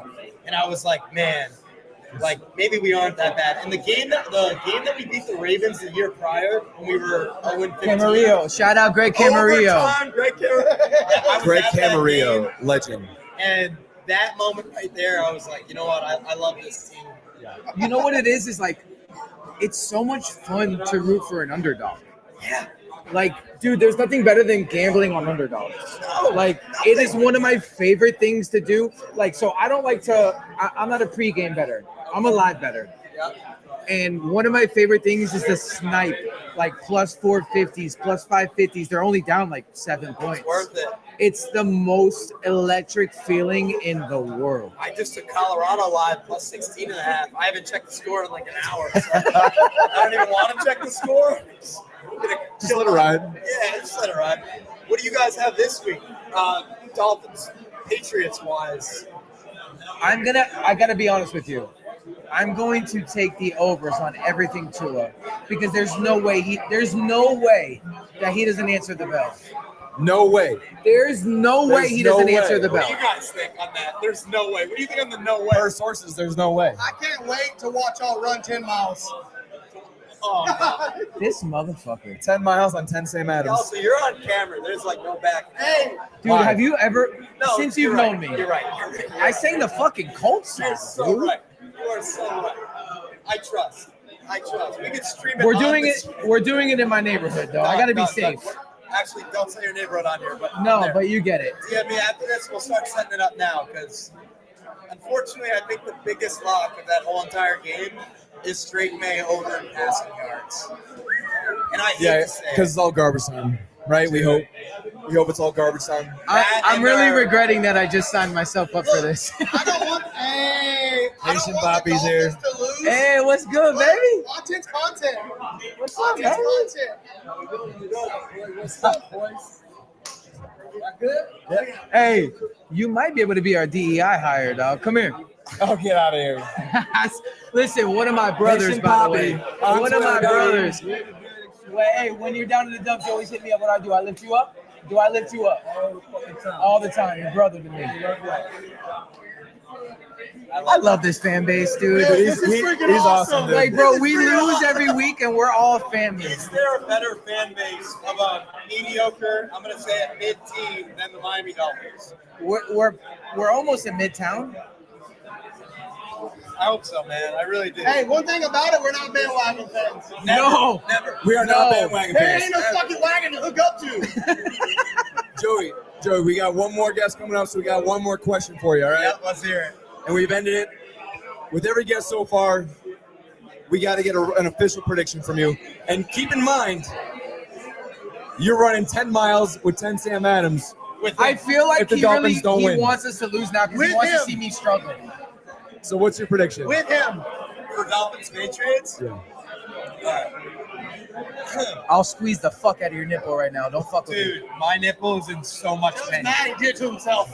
28-14, the Miami Dolphins get the win. Let's go, boy. Drake May throws for a ton of passing yards, But it don't matter. They don't convert. And the biggest Bend, don't song, break. And the biggest song, dude, 1 p.m. game. We're back in Miami. It's going to be really hot. 2 to Tyreek. Yeah. Hopefully everything's all good there. Hey, I wonder. Tyreek touchdown. I wonder what Tyreek's longest receiving is. Over 30? Because I'm taking Per it. reception. You guys saw the whole thing today, over 30. We need it though. We need a 65-yarder. But this is So where it bad. happens. 1 p.m. Dolphins. It has to happen. If it doesn't, I give up on the team. I'll see you in the 10-mile run. Yes. I love you guys. Yes, I love you, brother. This is Hey, great. we're gonna get a picture, but Jojo, we Yeah, let's do it. we get the camera. The lady's been wanting you to come No, on. Man, take the shirt off. I'm just kidding. Don't do it. The nipple's a real kicker there.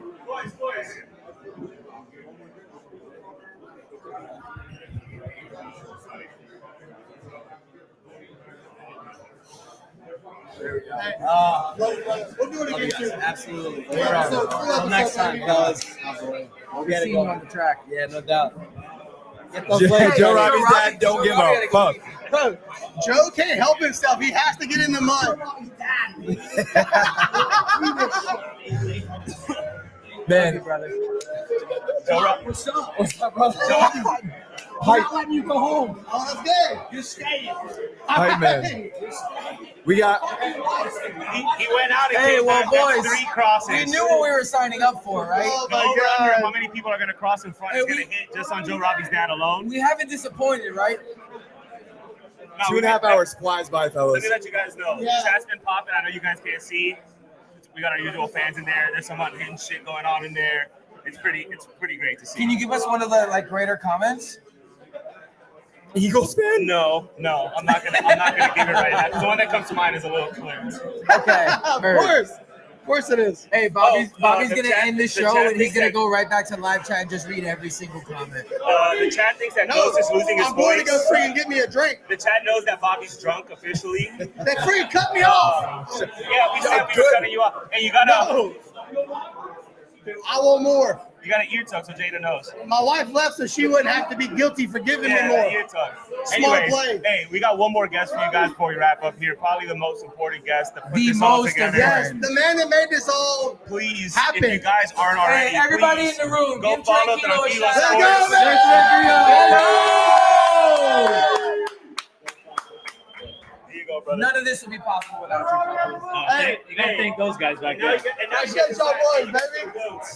Hey, put it on. Swap it out. I've been waiting for this one. This is the biggest signing we made tonight. Let's go. Let's go. Yeah. Appreciate it, boys. Appreciate it. So Oh, man. 14-3. 14-3. Hey, well, we got 16 games left. All we got to do is lose 2. We're gonna go 14-2 in the last 16. Easy peasy. Easy, right? Start Sunday though. Yeah. I'm not worried. You don't know how happy Joe is that you predicted higher than him right now. Thank you. Bro, I told you guys, like 2 days before the pod, I was in that 10-11 win range. Yep. But this guy wanted me to go. He brings you and back start in. I didn't even ask everything. him. I didn't He say didn't do it. it. That was all But you. I don't know what it was. You was eating it I up. started seeing that Buffalo game on Thursday. I'm like, this is the year, bro. We haven't done this in 8 years, whatever it is. I'm like, this is the year. Then I saw what happened on Sunday, and boys, I told you on the pod though, if we lost on Sunday, I automatically was jumping on we're a 6-win team. That's true. I was like, I don't think anything can put us on suicide watch again. He goes, if we lose week 1, week 2, we're back. And I was like, oh shit. But that was my thing. I was like, this season can go one of 2 ways. We're going to be extremely dominant, or we're just going to be pissed terrible. Yeah. Who's laughing now? But I still think we could be a 10-11 win team. I got news for you. I'm not laughing. Listen, I'm about to run 10 miles. I don't know if you heard the bet. Fuck the Sam Adams part. Joe He Robbie. lined up for another No, bet. I didn't hear it. Oh, you didn't hear it? No. So Jojo makes he made a list of all the games, and if we lose, he has punishments. Okay. Patriots week, drinking 10 Sam Adams and running 10 miles. I just signed myself up for that. Brutal. If we lose. Yeah. Oh, boy. 10. Oh, boy. Hey, tell him about what you recently did. I with did. I 9 did dogs, 9 beers, 9 9 eggs. beer, 9 hot dog challenge. How was that? Brother, I was Harder than it seems? He I threw was, up. I was cruising through the first 7. Cruising through the first 7. I was feeling good. 8 came around, and I was like, all right, this is tough. I downed the dog. What was the hardest part? Bro, honestly, you're just full as fuck.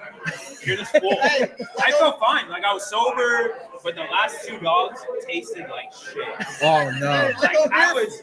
Oh. They tasted like week Like 1. on Beer Fest.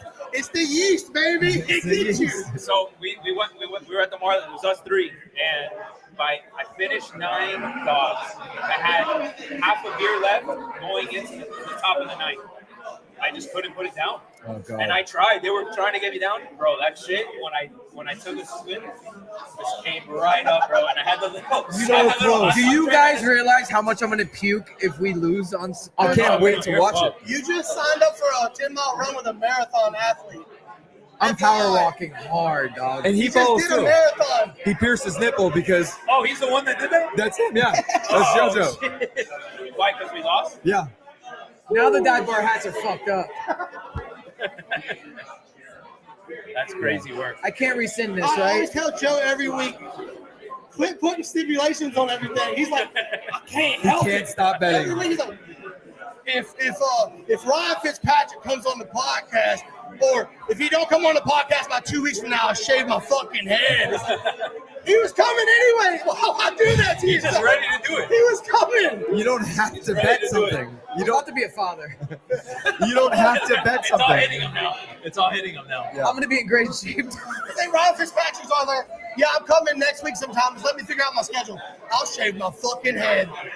So hold on a second. I just want to ask you, like, how we're setting everything up. Like, everything's been like, brother, this is unbelievable. Yeah, no. I mean, we're super happy about it. I thought it came out sick. The feedback on the feed has been awesome. Really? Everyone- Hell That's yeah. crazy, That's yeah. what That's I've a been weird looking. thing for us is we can't see I've been anything. watching your guys, looking at the chat like, No. oh my God, look at this guy. Yeah. It's got to be Keith, but This The guy's chat- got a the fucking chat's been cowboy great. hat on. The chat's like, he had it in the car. I'm like, bro, you Shout gotta out bring out the Antonio cowboy hat. Rubin Let's go. behind the scenes. No, the feed's been great. Shot looks good. Everyone's looks like they've been happy with it. So we're pumped to be a part of it. And yeah, I thought it was awesome. Yeah, this I don't. was The guy in the white shirt. What's his name? Antonio. Antonio has been locked. Antonio's Every time I look at him, he's like this. he's like, No, we're good. loved it. No, we're good. Just get Louis off the pod. The views are going down If he fast, says boys. lesbian one more time, you guys might be The chat canceled. was going crazy. yeah. Crazy. That's I've right. had to pee 3 customers ago. Okay. I You're a am trooper. dying right now. Well, dude, I'll But tell you I'm what. not Ghost. I'm here. Oh wow. I mean, that's fine. I relieved myself. You're jet lagged. I relieved myself. I'm jet lagged. I'd like to- So hold on. Think of Miami. Funny story. So yesterday. So gotta hear Bobby flies in yesterday. Like a And smart person. and Eric picks him up from the airport. I'm working, and I get a little break in my work, and they're at Eric's house. So Eric was like 5 minutes from me. I stop in. We're all hanging out. Who calls? Ghost is calling. We answer Ghost call. He's like, boys, and I'm thinking he has like an outfit. Like, no, it wasn't an outfit. So United just hit me up. We go, what's going on? He goes, United is offering bids to change my flight, so I'll come in at 1. And me and Bobby are type Bs. We don't give a shit about being early. He's like, I put a $2,000 bid in. And they took it. No. And they took it. He's like, do I do it? And me and Bobby are like, fucking hell yeah. Eric is going berserk in the background. I'm just saying. When he's like, I don't want to. He's going to be watching the pod from the plane, and everybody's going to be mad. Two type A's. And I'm like, bro, he's flying in at 1. Yeah, but if it gets delayed once, he's done. He's never making it. You can't say no to 2K though. Like that's. He said no. And That's I how said much he no. loves the pod. Wow. Guy loves the pod. And I said Guy no. loves the pod. And I said no. I'm like, It's because he's rich. I'm also type A too, where I'm like, I am not taking that chance. I feel you. And I respect it. You gotta respect it. You got to respect. So, Ghost basically invested $2,000 in flight points to be here tonight. There we What go. a guy. What a guy. And I'm empty. So there goes that. Well, 2.5 hours flies by. I just wanted you to come on, man. Like, I just wanted to thank you and Of your course. team. Boys, can you come? Johnny Antonio. He Ruben and Antonio both I'm just come kidding. up. Get over here, Antonio. These dudes have been locked Like, in on the chat. They made it to Checking where we audio show all up night. and do nothing. Ruben, Antonio. Thank you so much. You guys, like this has been unbelievable.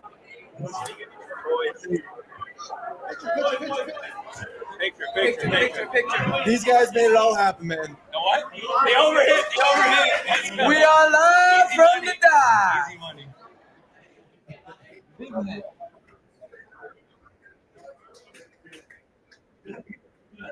There These we are the go, guys fellas. that made this all happen tonight. Without them, we would be literally on our phones.